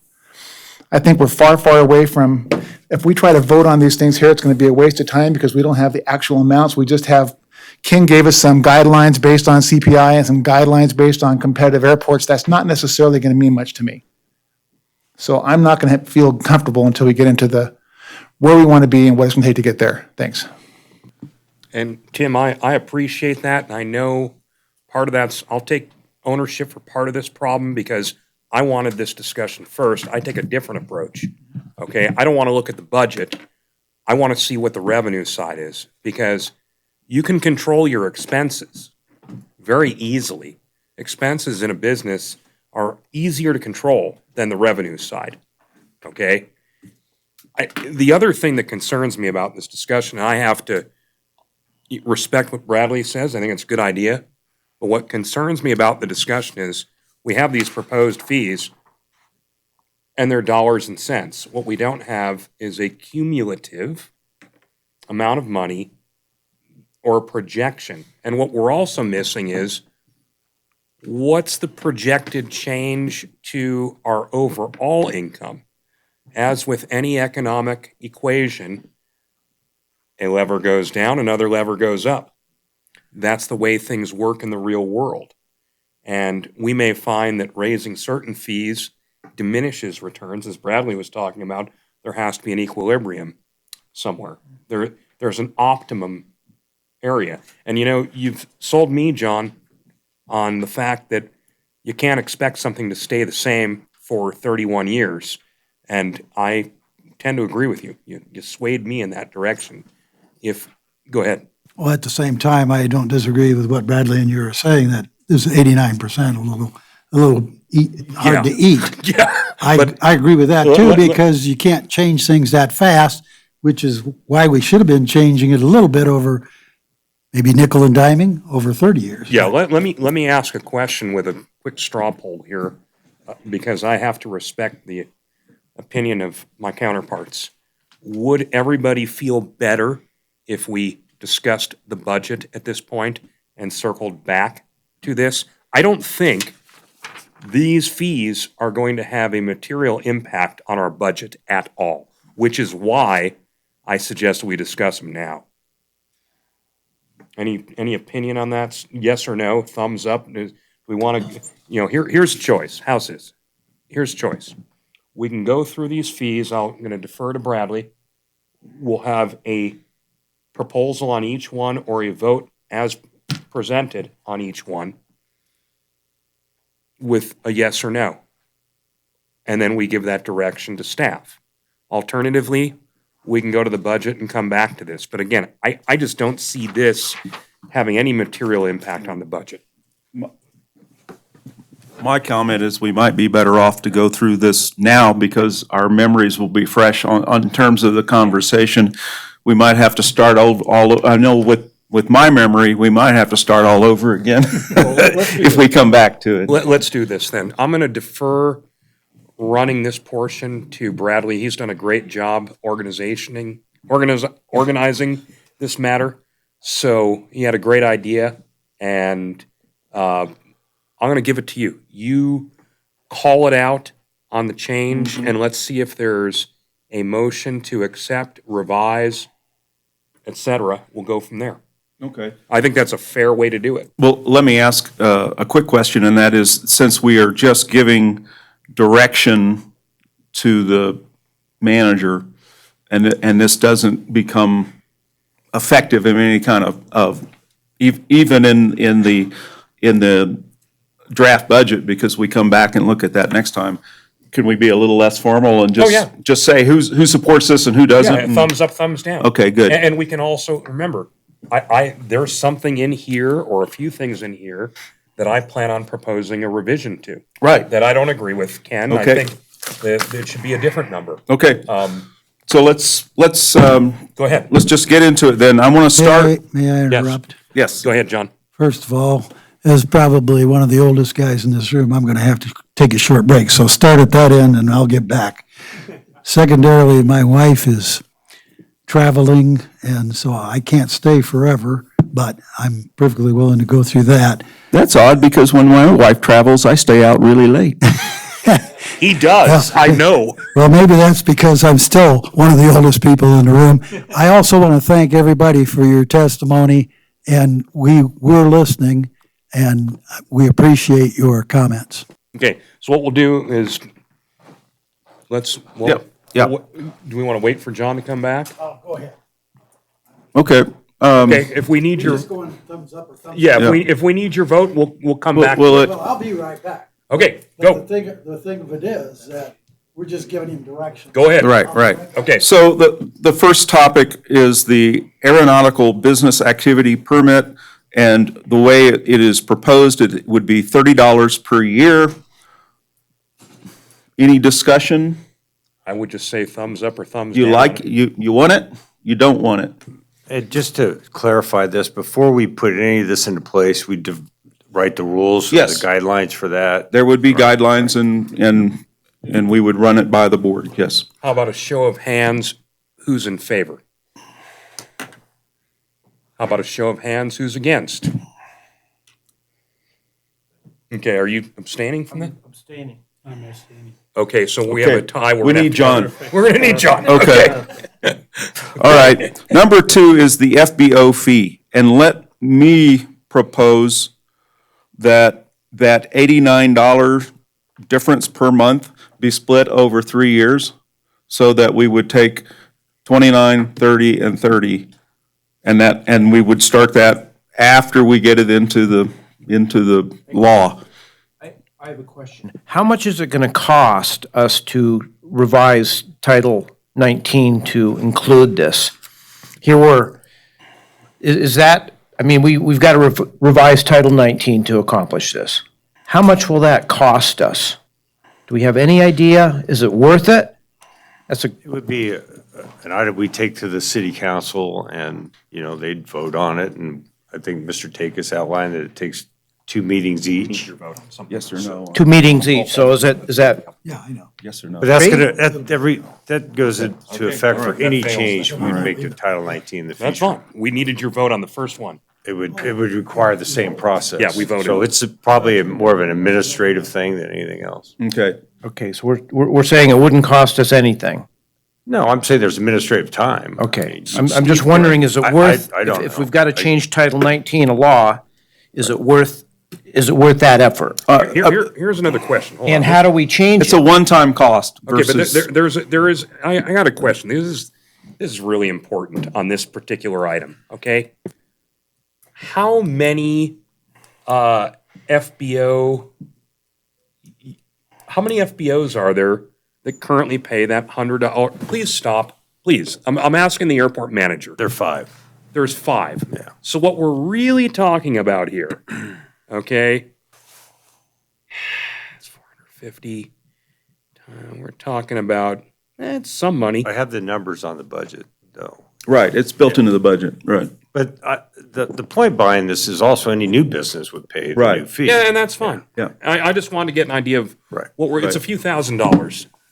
It's $5,340. It's like 11.4 total versus about 6. Okay. Well, that's not what we just calculated here. It's still though, it's. Five. That's the same, the same numbers. He said the same thing. Oh, did he? Yeah. Okay.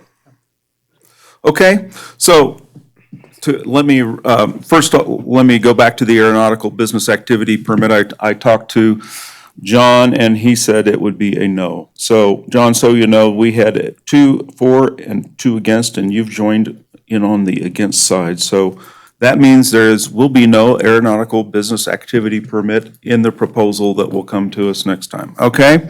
Then we have FBO fees. The proposal that I made was that we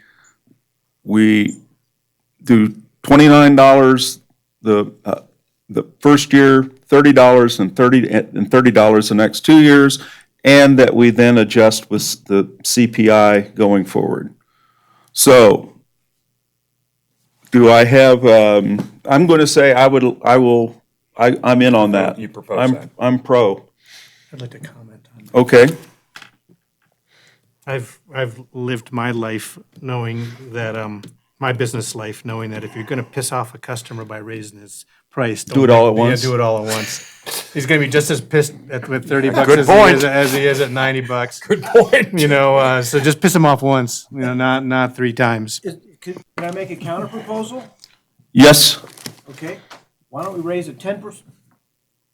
Why don't we raise it 10%, and from now on, we use a consumer price index after that? That way, we're not impacting people when we're getting to the consumer price index. We've had a lot of the general public out there has basically said, no, don't do it for the FBOs. I hope we're listening to them, and I think that would be a reasonable approach, 10%, and then consumer price index after that. That's my proposal, and I think that would work, and I think I see a lot of heads shaking out there. I think the well, almost. I don't care. Why wouldn't they say yes? So we have 2 you save a bunch of money. So we have 2 proposals. My proposal is that we do the 29, 30, 30 and CPI after that. Anybody support that? We also had a semi-proposal that we do it all at once. That was John's. Anybody agree with that? No? Okay. John does. All right. We also had a proposal for moving a ridiculously low Leave the editorials out. Yeah. per month cost of $100 to $110. And CPI And CPI after that. A ridiculously low to a somewhat less ridiculously low. As long as we all understand that where did that come from in the first place? Was it high, low, it was established back then. How do we know that that was the right amount? And we don't know how we're competitive against some of the other places. Well, you know, So here- I'm just gonna make low, I think can I is, make a suggestion? Yes. Wait, let me say, I think the right approach is for us to give him direction, and if he collects information that counters what he's put in his budget, he can present it at the next meeting and we can make an adjustment. But he's got to have something to work with. Right, and the problem I have with this fee, just so everyone knows, is I have a real problem with this because, and Ken, please correct me if I'm wrong, but you said there's 5 parties that are paying this? Does that include the one we just lost, or was it 6? No, that'd have been 6. That would have been 6. Yeah, and so the problem is they're already paying rent. They're already customers of the airport. They're paying rent to the airport.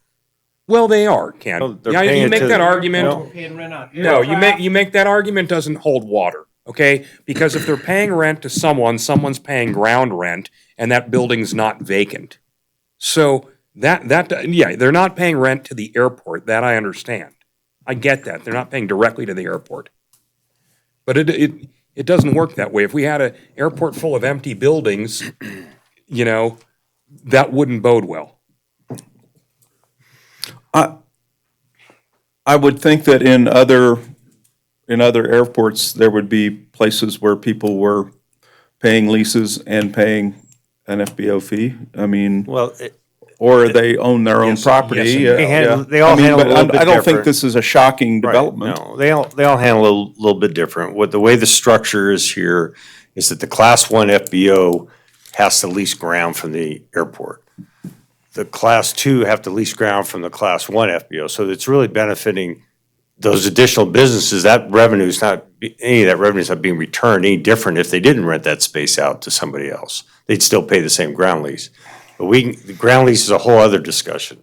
But what I was going to suggest Okay. is that if we since Title 19 needs to be changed, what we do is we go to the city to change Title 19 and remove the fee structure from the city code. Right. And that the fee structure comes back to the board, so that every time you make a change, you don't go and change Title 19. Right. So for now, I would suggest that we do that and not change the fee, and then come back and review that at some point in the future. And I think that structurally puts into place, what we're really trying to do here is we're trying to build a structure where there wasn't one. There was no rates and charges. There were a bunch of fees in different places. We're trying to build a structure for that. So what you're saying is that we should take a ridiculously low fee and leave it where it is? Yeah, because And I have a problem with that. No, I mean, I'm not saying It that. hasn't been increased since. We still have to get the city to agree to change it. So what I'm saying is if we remove the structure from the Title 19, we don't have to go back to that well each time it needs to be changed. Merely the board has to identify. I agree with that, but to leave the budgeting, leave this out of the budgeting process and say, we're just going to leave it alone for now, I think is the wrong thing to do. No, I'm I mean, not saying we this don't is add it. This is something that we've discovered. It seems way out of line for there not to be an adjustment since '89. I don't disagree with you. And 91. Same difference. And we need to address it. Well, the way you could do it is you could propose it so that it gets into the budget. It wouldn't go into effect until, if we Until got to we get the change between changes, now and the yeah. fiscal Right, year, right. then it wouldn't go into effect till the fiscal year anyway. So you can kind of make both decisions, but I think the way is not to go back to the Board of Supervisors Yeah. every time you want to amend a fee. Can I jump in as a member of the Board of Supervisors and say, I agree with our manager in the sense that it's a two-step process and our attorney tells us it's going to take 4 to 6 months anyway. So I'd say do it that way.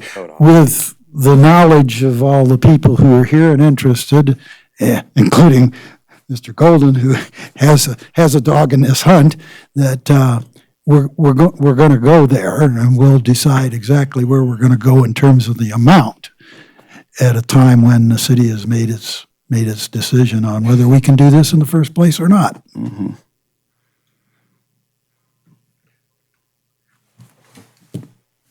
So how would you make the proposal, John? I'm not sure what you're proposing. Well, I'm just proposing that we go with what our manager has said, that we In other words, let's make a decision on the fee and then, make a decision on the fee, but put it in tentatively in the budget and go Yeah. through the process. and go through the And process. you can do the 10%, you can do whichever one you want. I do think it needs to be increased. I don't think we want to sock people, even though previous airport authorities have just ignored this issue, probably because they have to go to the city anyway. Yeah. I would like to, again, talk about doing it over 3 years and then putting in the CPI. It seems pretty reasonable. I got another suggestion. Didn't we just vote on that? Yeah, it went down. Well, we didn't, And we haven't voted on the third motion. Okay. 10% in CPI. Okay, 10% in So that CPI. we're not shocking all the FBOs that may be coming here or the ones that are here. It's a nice way. Maybe the city board perhaps had a reason for not increasing these fees over time because maybe they realized that that was a way to help get business. I don't know. I'm sorry, I gotta jump in here because before I was on this board and the Board of Supervisors, I was a reporter who covered both. And there was no effort to do it in the last 5 years, 6 years. What they did before, I don't think the airport authority took it to them, but they didn't in the last 5 or 6 years. Do we know why they didn't? Okay. It never came up. Okay, never came up. Okay. So I made a motion, we increase it by 10% and then CPI after that so that we're not shocking all the FBOs in the area. I don't think that people are gonna feel like they're getting nickel and dimed. Yeah, I just don't think it's worth the trouble, considering the income that would come from that. I can't see that it's worth doing. I have a totally different proposal. Okay, let's hear it. Yeah, let's have a thumb up, thumb down on let's vote. Paul's. Okay, so Those in favor of what Paul's proposing, raise their hands. 10?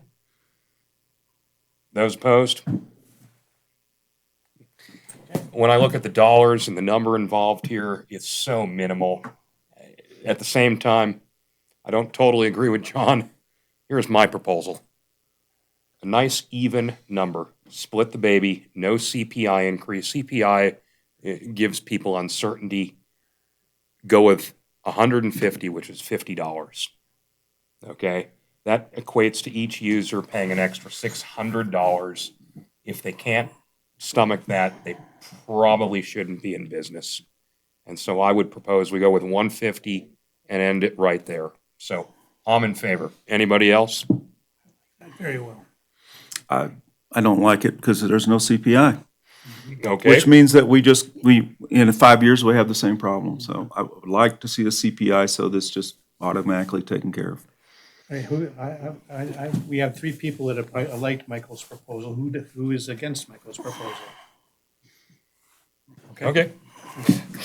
Only because it seems to me, it doesn't have to be the CPI, but it seems to me then we'd have to revisit it the same way, as Right. Bradley says.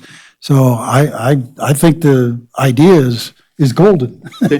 Can But- you, But we can need you some kind propose of a way that works 150 with beyond CPI? that. Tell you what we'll do, because I can't stand CPI. Okay? It gives uncertainty to business owners. It really does. And if you have runaway inflation, it could be a train wreck. He's right about that. Okay? I'll tell you what we'll do. 150 with a 2.5% per annum increase. Perfect, I can go with that. perfect. Okay, all in favor? Okay. And Paul, you're against it? Yes. Okay. So, do you get that? I do, and that was brilliant, my friend. Go on to the next, go on to the next one. Just a sec.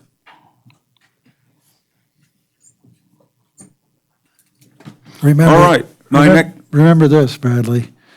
Those who would respect the law would do well to watch neither sausages nor the law being made. It's true. the fuel flowage fee. The rate proposed here was 9 cents versus 5 cents. Does anybody have a proposal for the fuel flowage fee? Well, here I'm going to side with our chairman because as far as I'm concerned, we get a rake off, but it's the businesses that set, and if he wants to be competitive, it helps him to be competitive, and it does bring people to this airport. So I'm not sure that we want to, maybe there's some middle ground here, but Yeah. I have nothing to say in the matter because It's not up for negotiation. Yeah. That was negotiated when we entered into our lease. Since it's not up for negotiation, I propose we leave it alone. Well, the big point here was anybody that were to come on to the airport and sell this. Now, here's the reason I would object to making an adjustment for future business, and that is that would put them at a competitive disadvantage versus my friend next to me here. And I don't want to do that. I'd like to see some competition. Well, we heard from both council and the chairman that it's a part of a lease and it can't, that would have to be renegotiated. I mean, I think it's a waste of time to talk about it. So, But let's move on. Move on. Okay. Landing fee. There were some, I'm sorry, landing fee, the discussion was for some of the bigger planes, the commercial planes, there'd be a landing fee. We don't have a lot of detail around that proposal. Does anybody have a number they'd like to offer? I'd like to propose something. Sure. We kick that to the bottom of this discussion with transient use fee. Okay. In lieu of landing fee, okay? Transient use fee. Transient use fee. Okay. And I'll bring it up again when we're done with all the other items. Don't worry, I will. Okay. Okay. Next is printing and copying, and we had the proposed rate was $1 per page. Is that low, high? What do people think on that? I think it's kind of high. Yeah. It's okay that it's high, it's a convenience. It's better than running to Kinko's. He doesn't have to make the copy, it's a convenience. Steve, did you want to say something here? I did. I think it's a good idea to adopt this charge. The reason I say that is because the open meeting law, or not the open meeting law, the open records law allows entities to charge for copies of things if they have an established rate. And I don't think we're trying to match Kinko's or anybody else. In fact, I think we're trying to discourage people from using the airport as a copy center. So I think $1 per page is reasonable for that. I would just note the open meeting law has an exception, which means that Ken has to provide free copies of the agenda and the supporting materials. That's what the open meeting law says. But for anything else they want copied, I think it makes sense to charge $1. We want to discourage that. Okay, John, you wanted to say something? Yeah, I just wanted to say that I've noted that people think that we can get ourselves out of this problem of needing money by cutting things back. And I recall earlier in this meeting, we were talking about Truckee having 20 or 25 employees. We have 2. So we're running a pretty lean operation here. Our manager makes a good penny, but he's not overpaid, I'm sure he would tell you. And the truth of the matter is, he shouldn't be helping people make copies or ushering people in to have them make copies if we're not going to be compensated for his time. So Okay. I agree with it. So, I have a question, I'm sorry. Yeah, Where's it written you have to let anybody make copies on our copy machine? you don't have to. That's the whole point. So then what's the problem? Say no. Mr. Takis' point is if we have to provide some records for somebody, and we're talking about copying a lot of documents, then we want to be able to charge an appropriate rate for that. And this is just establishing the fee, and if nobody wants to pay $1, it's not a problem. right, the other don't thing, get the other comment is that if I was one of these folks, if I had a hangar in an airplane and I needed to make one copy of something, and I could see that copy machine through the window and you won't let me use it, I'd be mad as hell. That's the way it goes. And so I think, I mean, it's a convenience and it's right there, and I think it's okay to charge $1 for it. So, 4? I'm in favor of charging $1. All right. Oh, wait, Tim? No. Okay, so we got 6 in favor, 1 against. Okay. You can ask a quick question. We're trying to get through this. If somebody has a free document, is there going to be a charge if he brings a magic stick or something and wants to download what the airport manager has so he can take it home and copy it? I mean, is This for actual physical copying of, yeah, it has nothing to do with that. I mean, he could email you. You could email it to you. Yeah, right, This is physical photocopying. right. Okay. Okay, the next thing I have is the self-fuel permit, Yeah, I'm sticking with my proposal. and that's your transient. No. You're different- sticking different with your proposal, My which is, go ahead. $500 a year, which is a bargain, in addition to the flow fee that they have to pay. And this, again, I want to make this real clear. This has nothing to do with people who are going out to the Maverick, getting fuel, because some of these engines, like Paul's engines, don't run on avgas. He needs to use unleaded, okay? And some of these unleaded users actually go to the Maverick out at the far end of College Parkway because they have unleaded without ethanol over there. So this has nothing to do with those people. This is when somebody's bringing a fuel tank onto the airport to fuel their own aircraft. Mm-hmm. Go ahead. But in Mr. Hamilton's case, he should pay a fuel flow fee though, right? Why? Well, everybody else is paying a fuel flow fee. They're paying it when they buy the fuel on the airport. Right. Yeah, he has a unique situation where his aircraft. I'm just asking. I just want clarity. Yeah, this is the way I see this, and I could be wrong, but I stated it earlier. This is when someone brings a tank of fuel onto the airport. So they either pull it behind a truck, it's a tanker. Paul, do you do that or do you use containers? We'll go through the detail on this when we do it. Okay, and that's fine. We'll set some sort of minimum, or some sort of, maximum. Yeah, or whatever. it's not designed for the guy.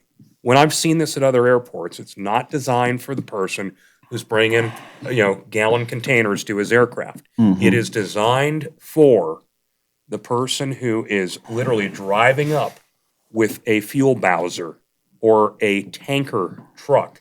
And if you guys think that hasn't happened at this airport, it has. I've seen it.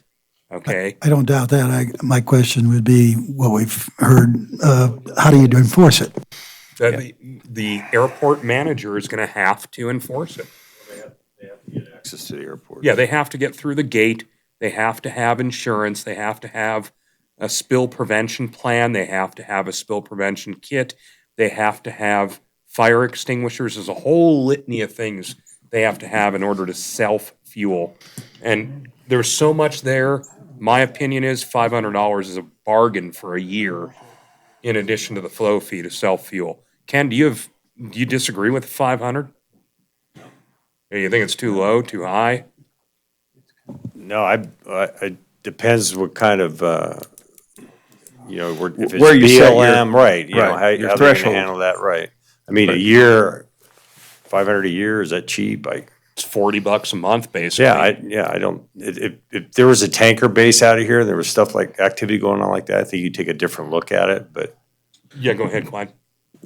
So my question is this cost recovery or are we trying to generate revenue with this? We actually like to discourage that practice. This is not going to generate much revenue. Nobody will do it after The this. whole point of this is the FAA mandates that users be permitted to self-fuel.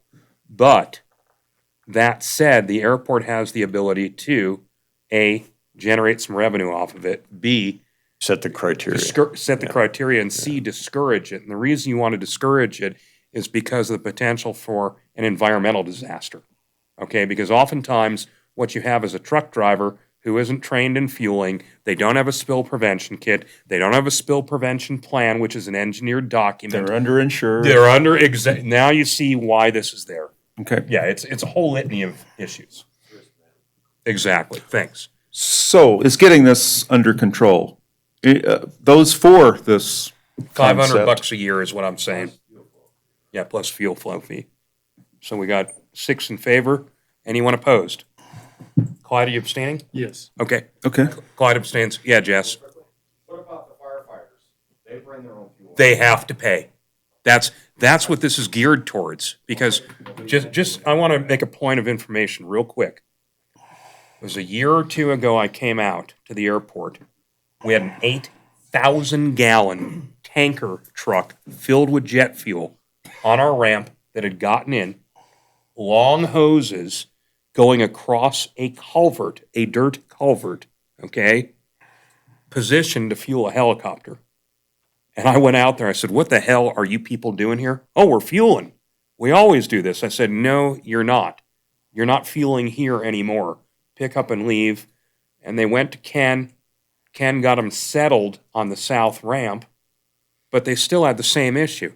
An 8,000-gallon tanker truck sitting out there with people who just aren't qualified to even be handling that fuel. I mean, none of us are qualified for that. Right, I mean, you don't know if they've had the training or anything. Yeah. Exactly. Yeah. So, okay. Yep. So, our next item was the vehicle parking lot fees, and there were, I think, well, why don't you say what your proposal was like I again? said, this is extremely low from what I've seen. Okay. And I get charged for it when I leave a Right. car in an airport lot. I would go with, and maybe, I think I was probably too steep on the overnight. Okay. I would propose $10 overnight, $60 a week. 60 a week. Yep. Okay. And $150 a month. Okay. And that's, I think it's extremely fair. I don't think you can park a car in an airport parking lot or a lot of other businesses' parking lots. What's the fee at Mountain West? It's every bit of that and then some. Yeah, we charge. I don't know what we charge. I don't think we have anyone who pays that. I know up at Tahoe, we're charging exactly that. Question? Yeah, Went out 200 a month. I don't care. Okay, 200 it is. I mean, All right. So, Ken wants to say something here. go ahead, Ken. The real reason we have a parking fee, it's not that like we have a lack of parking spaces. We got plenty of them. So when you start raising the fee, you're trying to discourage some activity. The activity we're trying to discourage is people coming out there and just parking and they don't have a reason to be there. So there is a minor cost, a minor income to that. I think last year it was $700. It's two long-term people. But the idea is that we want to control the parking lot for people that have a need for it, and not so much, the two. If we raise it to 2,000 a year, the two that we do have are going to go away, and that's just going to create an inconvenience for those two people who transit between two communities. Make it 15, 60, and 100. Well, I think you were overnight at 10, which is a doubling of the 10. fee. Yeah, 10's good. 60? 60, and 100. For the monthly? Yeah. Okay. All in favor? Aye. Anybody against it? Anyone opposed? All right. And at this point, I'd like to turn the discussion of the transient use fee over to Mr. Golden. Okay, bring this back. Here's my suggestion on this. Transient use fee is for transient heavy aircraft. No, we're not talking a Beach Baron. We're not talking a Cessna 310. We're not talking even a privately operated Cessna Caravan. This is for jets and turboprops that are using the airport terminal as their access, ingress, egress. Okay, they're using the restrooms, they're using the Wi-Fi, they're picking up passengers, dropping off passengers, etc. Mm-hmm. Okay, this is a fee that other airports do charge. I think we should give Ken direction as our airport manager to come up with a proposed and reasonable transient use fee, unless he sees some reason not to. just based upon my observation of activity, we don't get that, a lot of that. We'll get the Remses, for an hour or so. We'll get there's a guy that shows up in BE 90 and he parks over at Sterling and he goes in and out there. This is be more of an activity, like you're once again talking about discouraging a certain activity. Well, we don't want to I kind of go back to what I think if we're talking about landing fee is I could go back to the record of all ops, that we have ADSB records for the last year and see who's come in here on part 135 and make some sort of determination of what that would look like. So maybe this is something else we table for more information and then see if that's compensates the airport fairly for its use. And you don't think it'll have an impact on the budget setting? Yeah, and then then we can But let but you in know. terms of income and that sort of thing, it's not going to, we Could. don't need to, okay. It could, because let's say, we're aircraft 12.5 and above are paying, $3 a 1,000 pounds, it's $40 a flight, and you've got 100 flights over the year. Yeah, that's a decent amount of revenue. But it's, But it wouldn't blow up our budget if we don't take it Don't into do it. account? No, it would Okay, be- that's the only question, really. Go ahead. and like I said, maybe this is something we look at once, if we do get some sort of scheduled service that, during the biennium or something of that nature. Yeah. So I'll do a little research on that and come back with some more data. That's fair. Yeah, that's fine. Does the budget you're proposing tonight include any fees of No, this I type? did not calculate landing fee in Okay, that. thanks. Yeah, then I would propose that we table it and let Ken Yeah, generate that's some fine. data Okay. going forward and think about it for next year's We're budget. going to take literally a 5-minute break so everyone can use the restroom, take a quick break, come right back. Yep, look at the budget. Thank you.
Okay, we're going to call this back to order.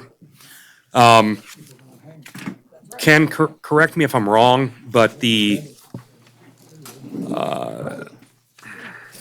capital budget looks like so. Yes. Okay, so why don't we move on to that next? That's a one-page deal. Maybe we can make some progress on that. Well, the budget doesn't take any capital expenses in account. Right. So, Right. if you wanted to step through the budget piece, we could do that, or we can go straight to the capital. Let's knock out the capital. Let me get That the- should be pretty quick. Should be, since we don't have any. Should be. And then we'll go to the budget.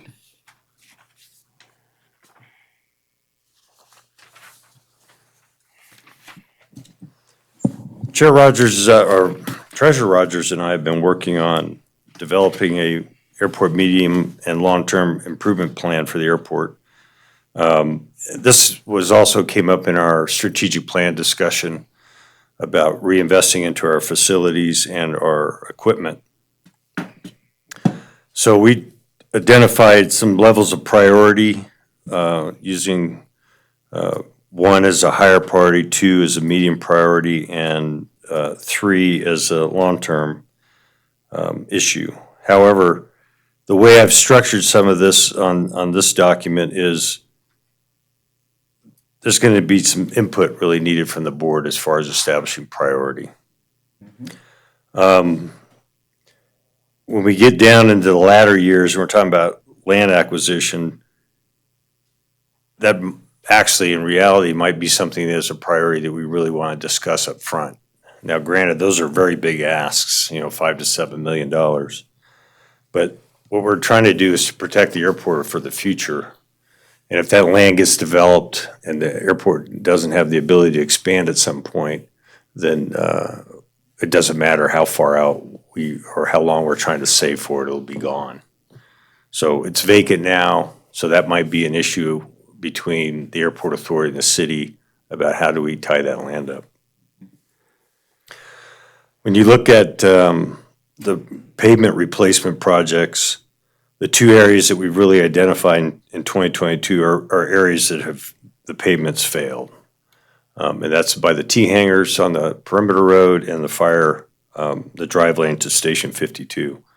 So that's listed as a priority. It's listed a little bit further down in the as far as the number of years are concerned. And the reason for that is that we identified in this calendar year, but also, I think this thing got. You want to use mine? Here. Thank you. That we identified some equipment and some other issues regarding setting the foundation for improving our airport. So one of the things we've talked a lot about tonight, and in the strategic plan, is about growing the airport business. And so that requires investing in facilities and equipment. And I made this point, so I don't want to belabor it, but the College Parkway side of the airport needs a lot of help for the image of the airport. That's going to be the area that people see first. The FBO, granted, is on the northwest corner of the airport, and as we discussed in our strategic plan, but also the master plan and identified in the year 2025 as terminal building replacement. And I don't really see that as an airport office replacement. What I see that is the relocation or an FBO facility at that location. The south side of the airport is really the front of the airport, and that's where the FBO should be as far as the image of the airport is concerned. We got a big parking lot there, a nice modern facility with modern hangar and pilot lounge and that sort of thing would do wonders as we move forward in this airport development process. So how much money we want to invest in the current facility is certainly up for discussion. And we've done some minor improvements, as you've seen over the last year, that have made it presentable. And so our proposal going forward as far as the landscape plan is to enhance that. So I shared in the last meeting a rough draft of what a landscape plan would look like, was primarily a plant palette and the ability to, infrastructure to support that with appropriate watering, but all low maintenance type of plants that we would be able to enhance the image from the curbside.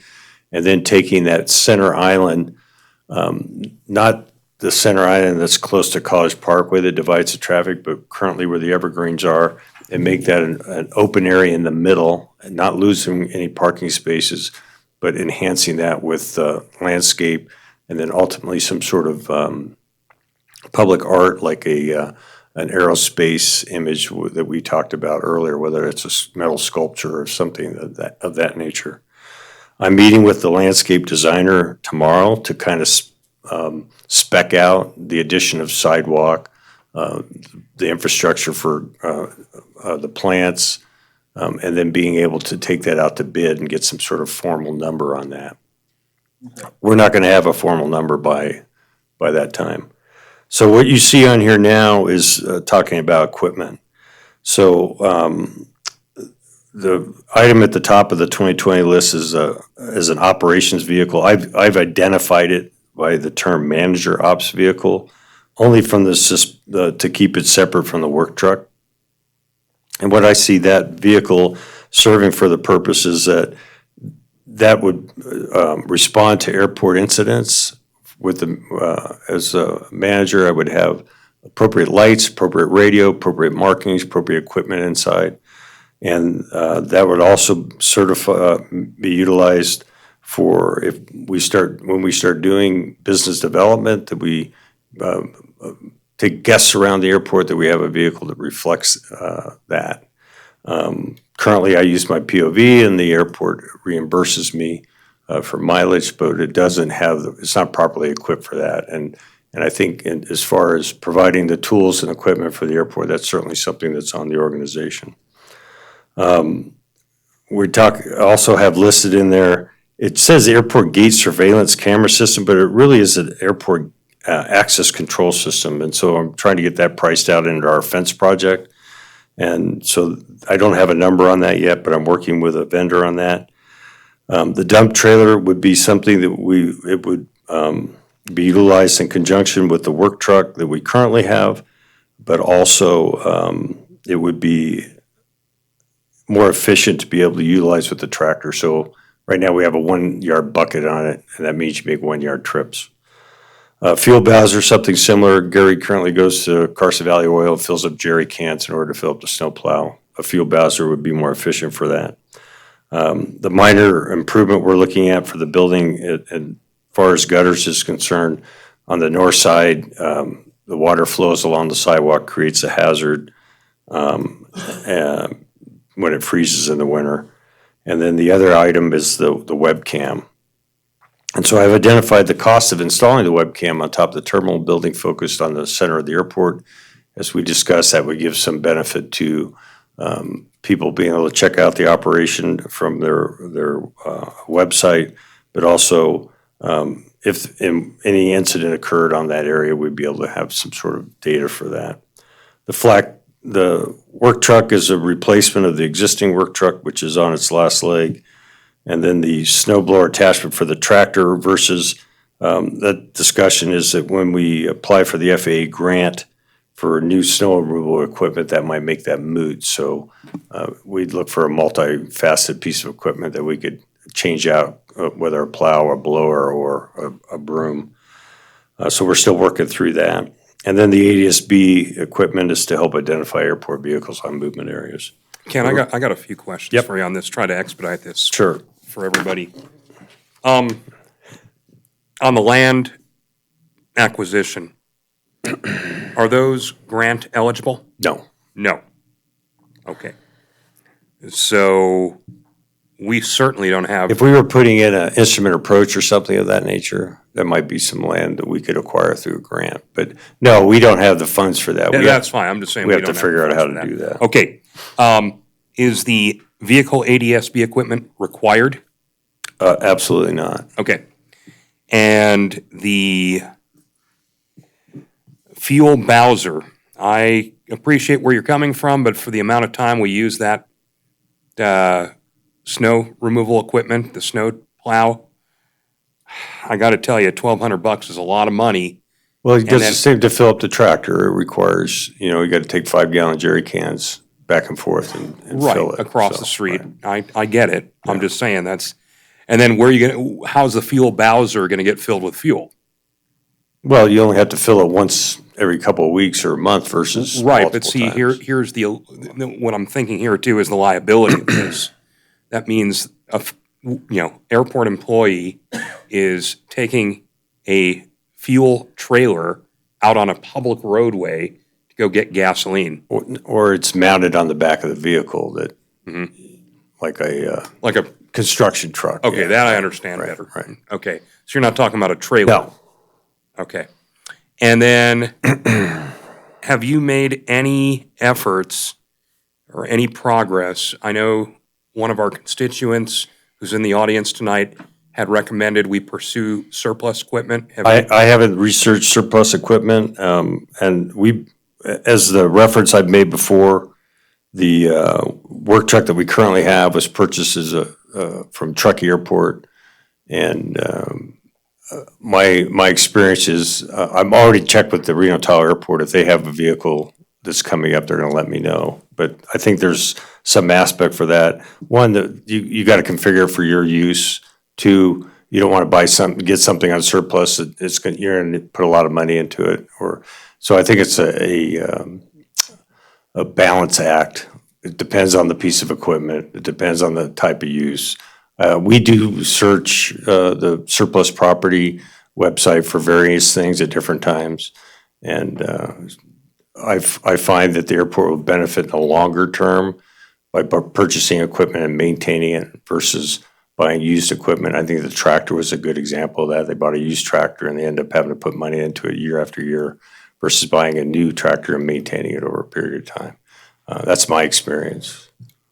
I'm not saying that we can't find the right one, but I'm going to propose that we purchase new equipment. Okay, appreciate it. Anyone on the airport authority have comments, questions? Paul, we'll start with you. I guess on the manager ops vehicle, has any other airport manager had one of those? Have we ever had one of those before? And what really? I've only been here since March. If anybody's had one before me, I don't know about. Okay, and I'm guessing I've had a lot of opposition to that with people, and I'm just wondering, could you describe how that would really help us for number one priority, the big item? I mean, how's that different than how we operate now? Well, I use my car now. Okay. So I'm employed by the airport authority. Yes. And I use my vehicle to do airport business as well as commute. The ops vehicle would be utilized for airport business on the airport or in town, but primarily it also needs to be a response vehicle for incidents on the airport. When I go out to an accident on the airport and I put on my little cigarette lighter dome beacon, it's not adequately lit. I'm using a handheld radio. It's not a radio that's installed in the vehicle. It's not properly marked to be on the airport. It's a POV. And we need to have a vehicle like that is reflective of an airport use vehicle. And if you go to Truckee, Stead, Reno, other airports that have the stature that we're trying to attain, is that you have equipment that reflects the airport properly. And if you go throughout the city, you'll see public work vehicles and NDOT vehicles that are properly marked, properly equipped, and that's what we aspire to as well. Okay, I'm just questioning, I've been questioning about this and. That's fine. No, I make the proposal, you guys get to make the decision. Think it's a personal vehicle, and why haven't we ever had one in the past? So that's been a big beef with a lot of people, so. Yeah, I mean, I think in that case, I mean, if there was some way we could maybe explain it to the stakeholders, it makes sense to me. I mean, I was surprised that we didn't have something like that when I came on.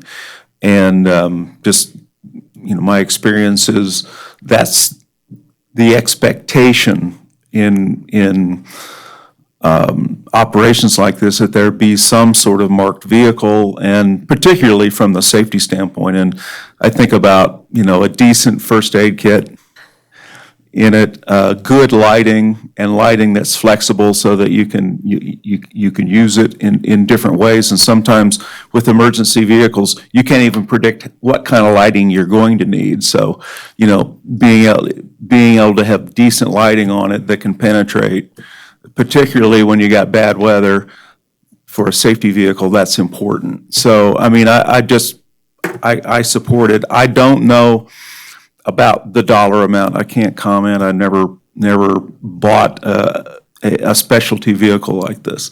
But I think the idea of a special use vehicle for getting around the airport and for doing that kind of work makes sense. And there actually was an airport ops vehicle. It used to be out by the AWAS station. We had it towed by pick and pull, and it was painted green and said ops on it and that sort of thing. But it didn't run for a while, I'm pretty John, sure. do you have any comments, or you good? 12 grand for the dump trailer. How did you vet that number? Where did that number come from? That's a 5-yard dump trailer, commercial grade. And we have a source. Remember when we bought the tractor, we used a company called Sourcewell that does all the advanced RFPs. They go out to bid for companies. And the same with the pickup truck for the ops vehicle and the work ton truck. We use those sites for research, and they're already pre-priced, pre-bid. And how much of the $121, $129.50 is reflected in the budget you're proposing today? Nothing. None of it. Clyde, anything? Yes. I recently purchased a company vehicle. It's an F-250. We paid about $42K for one out of Ford here in Carson City. So the price seems reasonable, and I think it seems reasonable to have a vehicle and not have to use personal vehicles. It can be properly insured and et cetera. Question on that, though, would that also then eliminate you have expenses of $1,800 a year for mileage reimbursement? Would those expenses go away? Essentially, yeah. Yeah, and then did your budget reflect the additional insurance that we would incur? due to I the have vehicle? some additional insurance numbers reflected in the budget, but it could depend on what the coverages we're talking about. One, it was the increase we're expecting in the aviation liability, but there was also the discussion of adding the air coverage for the board, and then any other vehicle purchase, yeah. Okay.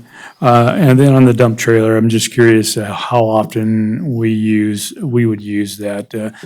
We can possibly rent. I We use can't it imagine us frequently enough that I think it would be worth purchasing versus renting, because right now we don't rent, we just do 1-yard trips. John? Well, I must be missing something. If we don't have any money for this, it's nice to have a list, but it's a wish list, isn't it? Yeah, it's developing a plan, correct. Tim? Yeah, I mean, let me make a comment on that. And I look at it this way: you have an operations budget and you have a capital budget. And Right, but, and I right assume the now, capital budget is 5 years, and we're not gonna be doing this year, right? I mean, I don't know if that comes down to whether we say, yeah, spend the money. But what I'm saying is Spend what money? That's John's point. okay, I understand. But the other document we're looking at is a operations budget, okay? Any comments from members? Go ahead. I have no problem, I just don't know, it's fine to go through this, but Comments from members of the public? Please, as before, address us, introduce yourself, and You get, yes, sir. Why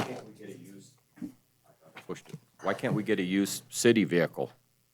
I mean, it's not really going anywhere, it's just driving around the airport if we need something. Why do we have to spend $45,000 for a vehicle that's gonna depreciate at how much per year? And we're only putting probably 1,000, 2,000 miles on it a year, max, $45,000? Just a question, thank you. Thank you. Dale? I don't need to see it for it. Okay. Any other comments? Okay. Come back to the authority members. Anyone have any comments about this? Let me say, I do agree with Ken. We do need some sort of an ops vehicle on the airport. Do we need to spend $45,000 on an ops vehicle? Do we want to budget that? I'm not really sure about that. I've seen, as Ken said, you go to Reno, you go to Truckee, where they're flush with cash, and they have real nice new vehicles. You go to other airports that I've been to, and they get the surplus vehicle from the city motor pool, or they get the surplus vehicle from the Department of Transportation, or it comes from somewhere else, and it gets outfitted with lights and radio and all those good things. I'm not sure I can support budgeting for new acquisition of that. That's the only comment I have. What could you support? What dollar number could you support? It's not even a dollar number, it's the concept of, we're not in a financial position to allocate funds to that in that dollar amount. I don't disagree, though, that we need something for, I think we need to look at other avenues of acquisition. That's all. Okay, but in order to give direction to our airport manager, is there some number that we could say, yeah, now we're starting to talk about reality? Is that number 25,000? Is it 30,000? Do we have the funds? That's what John's pointing out, is where are the where are the funds gonna come from?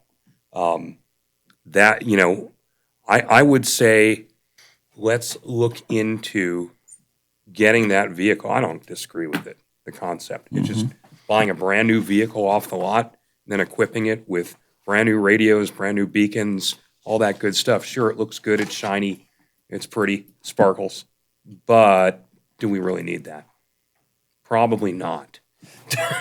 Being that we want to be prudent, fiscal responsibility here, and we have a responsibility to the public. I hear what you're saying. What I'm trying to do is look at this schedule and find a number that I can put in the estimated cost column for a vehicle. I'll let someone else suggest that. How's that?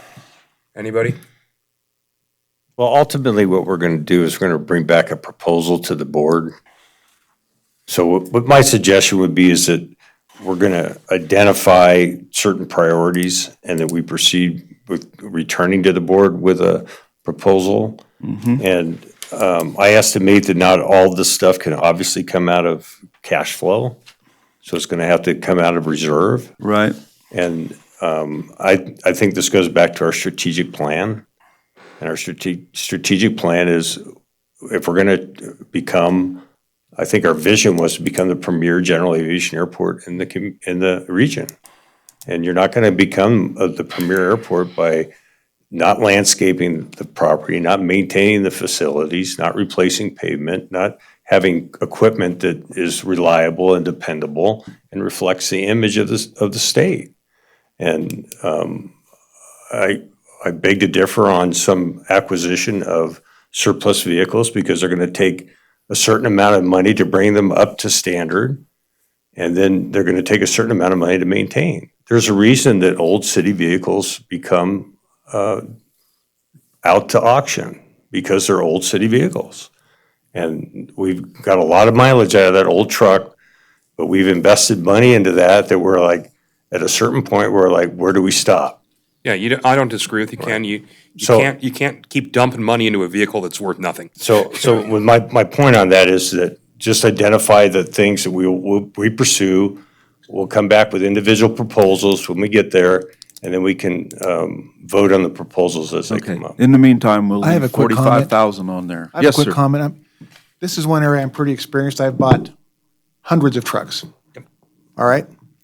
And the way I would look at it, I always bought brand-new vehicles that were going to get used a lot. The ones that are going to be on the road and going, I always bought new. It always made sense. But the ones that I was just going to bring out and park at someone's house and maybe put on 50 miles a week or something or less, I would always get used. I always look for a better, because I could cost value that based on the miles and the usage. You know, if you buy a vehicle for half that price, but you're only putting an hour or two a week on it, most likely. I'm not going to be the sole user. It's not identified as me being the only user. Well, I'm just saying of in that general. vehicle, right. It's not, based on what's currently going on in the airport, there's not a whole lot of activity that vehicle needs to be used at this point. Now, you take that and you base it by how many miles and hours, it's easy to justify a far less expensive vehicle because you're not going to wear it out. So, I mean, there's just different ways of looking at things. But if you're using, like you said, the equipment that's maintaining the airport that gets a lot of use, yeah, you got to get a good piece of equipment. Because you're gonna wear it out. So, anyway, that's it. When you looked for used vehicles for the intermittent use like that, define a used vehicle? How many miles, I mean, what did you look for in terms of how many miles Age it and had miles, on it? yeah. It all depends if it's gas or diesel. There's so many different variables. Depends on how many miles you plan on putting on it. But I would typically look at something that's 5 years old in that area and find things that still had useful life, at least half or more useful life. And then there's always, you figure out when the maintenance cost becomes no longer reasonable, that's when it's time to move on. Okay. All right. I think that's helpful information. Yeah. Okay. That's what I was looking for. So, I'm sorry, I'm taking over. I don't. No, I don't care. Why don't we, with Tim's suggestion, why don't we put that number in at 22.5, which is half that dollar amount? And again, this is only a plan. It is not an allocation of capital. And and I agree with Ken, we do need to spruce up the front of the airport. One place that I want to bring to Ken's attention that we need to really be thinking about long-term, the concept of having an FBO at the south ramp it seems like on the surface a good idea, and I've thought about it a lot myself. There is one big infrastructure problem there, and I just want to bring it out while we're talking about it. College Parkway gets a lot of traffic. There is no signalized intersection, and that could create a problem. There is a dedicated left turn lane, which is nice, but we don't know how much traffic's going to be there 3, 5, 7 years from now. I could think it's only going to increase, and being that the lion's share of the traffic to the airport is coming in from the west on College Parkway, that could be a problem long-term without a signal there. So, just food for thought. I have just a quick question on the landscaping. Ken, did some of the people from the Sheriff's Aero Squadron talk to you about how we pull planes out of the gate and haul it down? Yeah, I'll get to And that we sometimes. About making sure that we had wingspan A wing access. clearance, a wing right, clearance, but right. based on the design, Right. whatever we come up with, we don't put a bunch of tall things that Right. completely, was that That's taken under in- consideration? That's Okay. when we identify the plant palette, so to speak, we'll certainly take that into consideration. Because that's kind of a special thing when we haul the planes around for Right. the different local activities for the Right. sheriff and whatever. Dale, you had a comment? Yeah, I was gonna say, very inexpensive. You really need to come to the. Yeah, come on up to the microphone.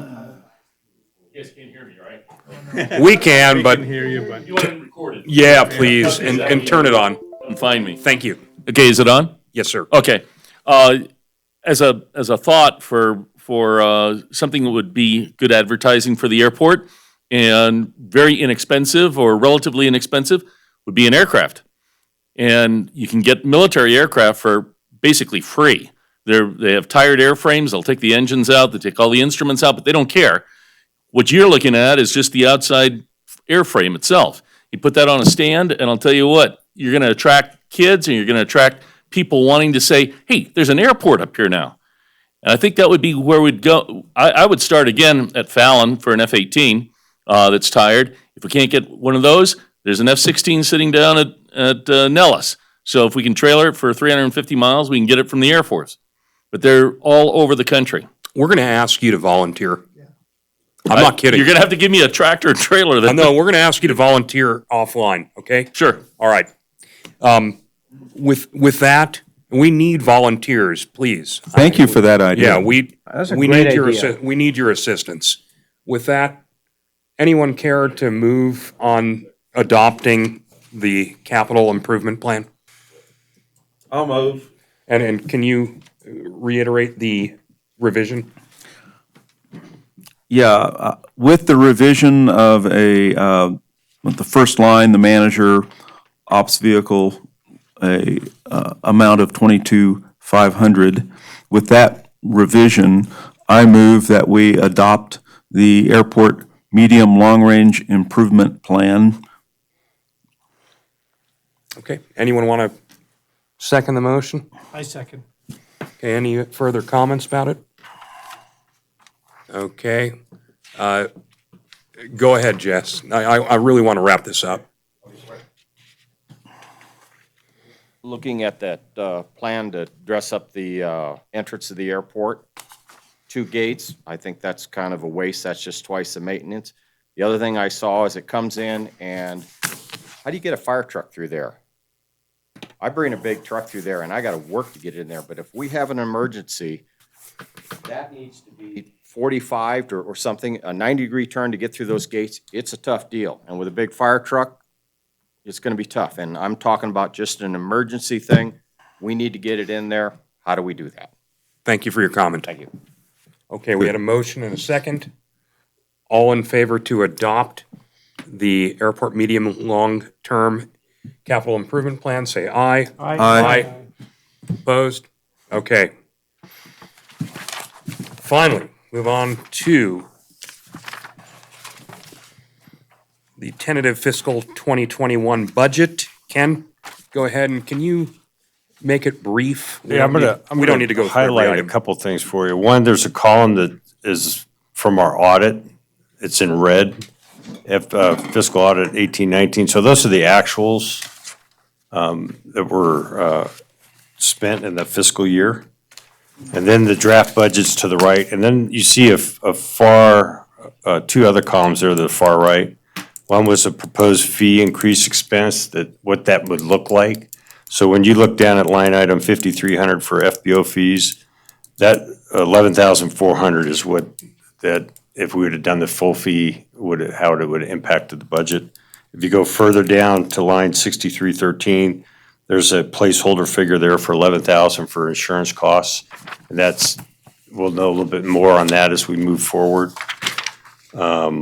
If you go over to page 2, under labor expense, there's some adjustments that if there were, we maximized the salary adjustments to both myself and to Gary, that would approximately, for the 6 months of the fiscal year, come out to $7,158 over 6 months. The impact it would be on PERS and the other expenses.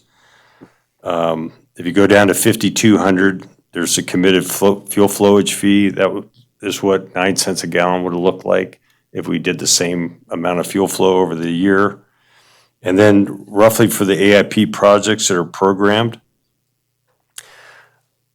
there's a budgeted amount of $1,058,000. If we get both those at the full proposed price, then our costs to the airport would be $6,200 for the SRE design.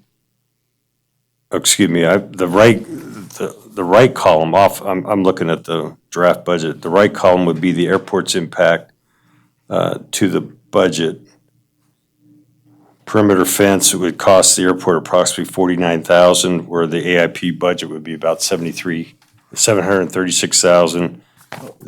The design would cost the airport about $6,400. Oh, it went off? Oh, sorry, I went to sleep.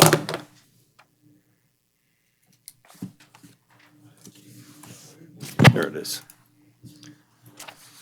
So it reflects the airport's 6.25% expense. And then the far right column shows what the FAA's contribution is. So currently, And what's up on the screen is not the budget. oh, shoot, sorry. I just noticed that it went off. I wasn't paying attention.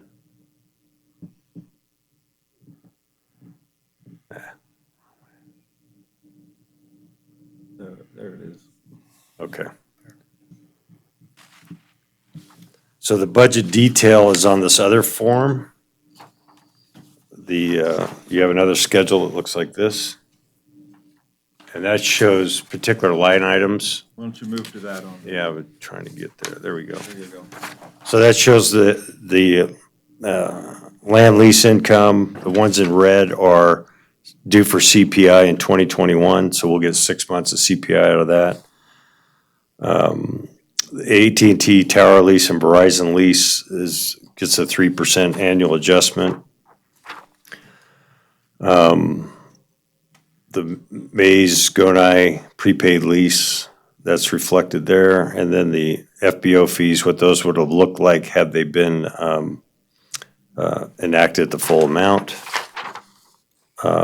The memberships that the airport authority has, the registration for the biennium in 2021, as well as the conferences that I attend, the rough conference expenses, the board travel for SWAHI. There's only one board meeting outside the two conferences that I go to, so it's a one-time.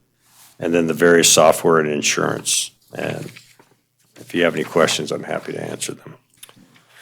Well, I got some comments, but I'd rather let the associates here. John, do you want to start with anything? No, I mean, I've seen the numbers before. I don't have Okay. any comments. Paul? No comments. Bradley? Just a question. How close do you think you are to what you want to submit in 2 weeks? Very close. Okay. I'm good. Okay, I have just basic comments here, and Ken, I want you to know I'm not singling you out when I say these things, okay? It's not against you, it's not personal. When I look at memberships, registration, conferences, I see a number there well in excess of $11,000, no, $10,500. That is a lot of money for one person, if you will, representing the airport. Now, it is the airport. And I say to myself, as I say with any expenditure, what's the return on investment? Okay? I'm not saying to eliminate any of these. It's not the point of my comment. I think that we need to look at what kind of a return on investment we get for that kind of expenditure when you total it all up. I'm not saying you shouldn't attend in any way, shape, or form. I'm just saying when I total it all up, I see, $10,000+ and I hope we get some return on investment for that. That's just general comment. Would you like me to respond to that? You can, yeah. No, it's a question. And associated with that is there is a line item under conferences that's blank, and then it shows $7,100. So is that travel associated with those things, or? Is that the total? What line number? Line 68. Oh, that may be the total for I think it's those? the total. Okay, never mind. Yeah, I mean, you're free to comment. I have the same comment about another item in this list. So it has nothing to do with you. I'm just saying, hey, that kind of money, I want to see a return on investment. No, absolutely. And I've I've attended several conferences on behalf of the Airport Authority, and I'll start with the nighttime instrument approach issue. That's where I met Lean Engineering and began the dialogue about mitigating that approach. Several of the ideas that I brought back to the Airport Authority have come from conferences, whether they're vendors with particular equipment, meeting particular consultants in regards to some of the activity. For example, the RevJet 360 program that we're beta testing now that handles all our administrative piece online, that came directly from a conference. And as part of assisting them in developing this program, we get to use it for free in perpetuity. This issue of dealing with through the fence, I've been able to meet directly not only with the airport district office, but also the airport's managers for the Western Pacific region and at the national level. And these dialogues allow us to raise our profile beyond what we normally would have. No question about it. And also, when you go to these conferences, sometimes you're traveling not very far and someone's coming from clear the other side of the country. Absolutely. And I know, I used to attend a lot of conferences. I was just giving you the general comment that, we need to be able to justify, Absolutely. that this is money well spent. That's all. Right. And the one annual conference I go to every year helps me maintain my accreditation with the Association of Airport Executives. And these are all worthwhile. I'm just saying they total up. No, I understand. And the other thing I will say, same comment, and we've all had this discussion before, except maybe not Tim. He may not have been on the Airport Authority at the time. The aero tracking number is a big number. It's $11,000. No, that was the one that we didn't approve. We didn't approve that. We locked that in as a budget item, remember, and that we were continuing to do research. Okay. And what we ended up buying was the subscription. It's still $6,000, but that's the one that gives us our annual reports, but also gives us the database for it's $6,000, and I think it's nice to have the report. Let's capitalize on that. Oh, absolutely. That's all. Right. No, there's a lot of foundational things that we've been doing over the last several months that are all in preparation for being able to make our push. For example, I'm developing a direct marketing piece now for future hangar tenants. And so that's a direct result of being able to have this kind of data. Okay. So we're not going to act on this, correct? Okay. So It's basically to have a dialogue or any questions on the proposed budget. Okay. Anybody else have any questions, comments? We're not. I'm out of here. Okay. Go ahead, John. John Rogers, you were going to say something? Yeah. Direct marketing, Ken, talk to me more about that. Is that going to be based on the JetNet report or? Yes. That's the database that we have access to as a result of that subscription. Okay. And so that's whom we're going to utilize for our direct marketing for aircraft owners out of California. Are you working with an external marketing genius on that? I'm working with a designer right now to help design a direct piece, and then we'll go to appropriate mail house to hone in on the process for that, as we were discussing earlier. Question, do we have anything in there to basically develop a marketing plan to grow our customer base? Where is that? We've been talking about that. How and where are we I haven't doing that, and how do we move? Under line item 6218, that covers our current marketing. So I'm working to get the proposal that I can dial that number in for direct mail. We don't have to send out 3,000 pieces at once. So our objective is to kind of identify the message, do some test market. But at the same time, we're going to be talking about developing a request for proposal for hangar development. And put the land, like, for example, that's up to next to Sierra Skyway that Dennis gave back to us. That's a piece that we'll look to market. We'll look to market the property that's on College Parkway. So I think all of those are in that business development aspect. Okay. So bring that back to us at the next board meeting. I will remind everyone our next Airport Authority meeting is 2 weeks from tomorrow night, right here. March 18th. Same bat channel, same bat time. Any reports from any of the Airport Authority members they'd like to share? Okay. Any public comment? Anyone want to say anything else to us? One thing I want to, Dale, come on up. No, it's your opportunity. It's your right.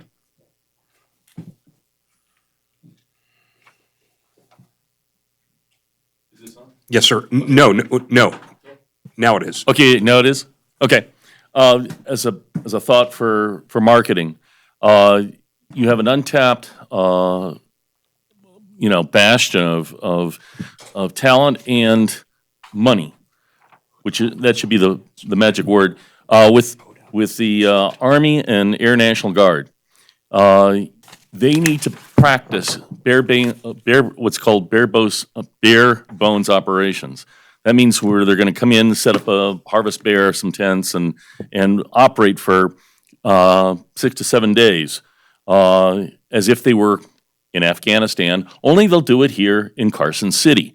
The benefit is Mountain West will be contracted for fuel for a whole lot of HH-60 helicopters, and you'll also wind up being able to count every one of those helicopter operations for the FAA when you wind up coming back and saying you had 25,000 operations this last year at Carson City instead of 14,000. Dale, appreciate that. We tried that once before. I'm sure Steve remembers it. And they totally bailed on us.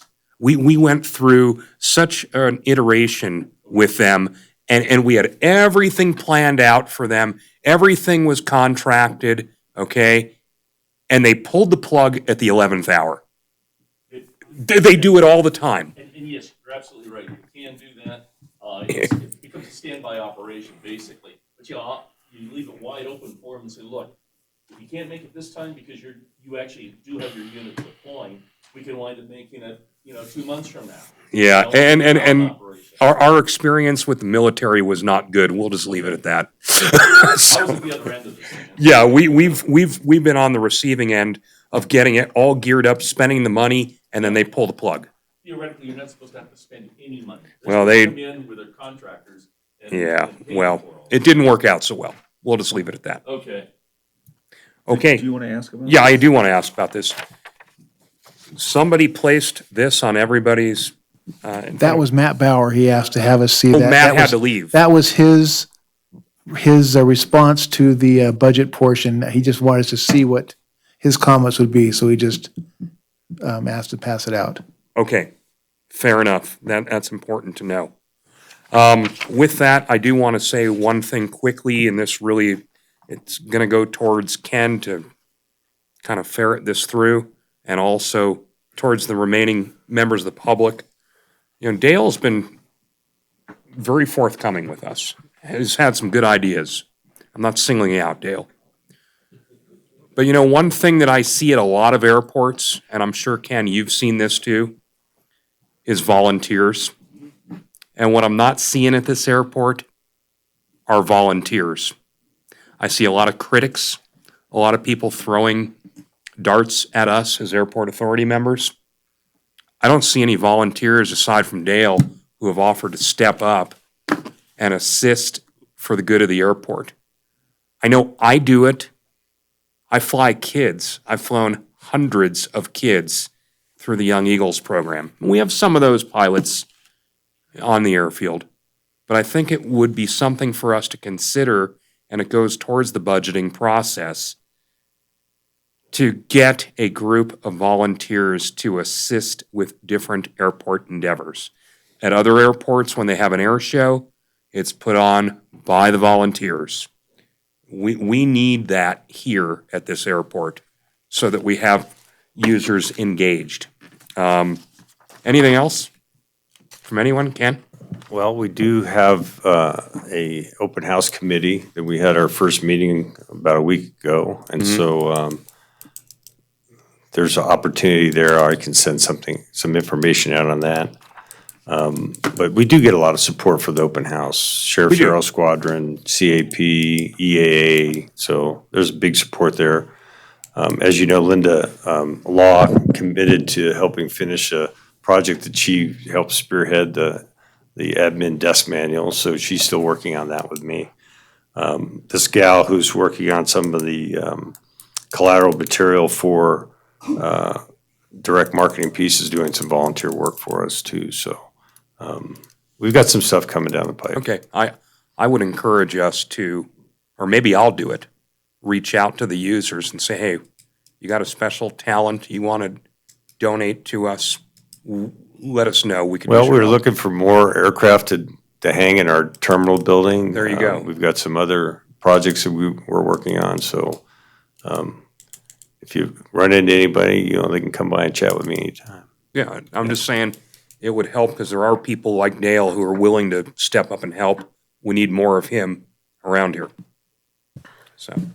Ken, what's the name of the gal you're working with on the Her marketing? name is Lauren DeCipio, and she recently relocated from Alaska, and she did some really cool stuff for a military museum up in Alaska, some collateral advertising material.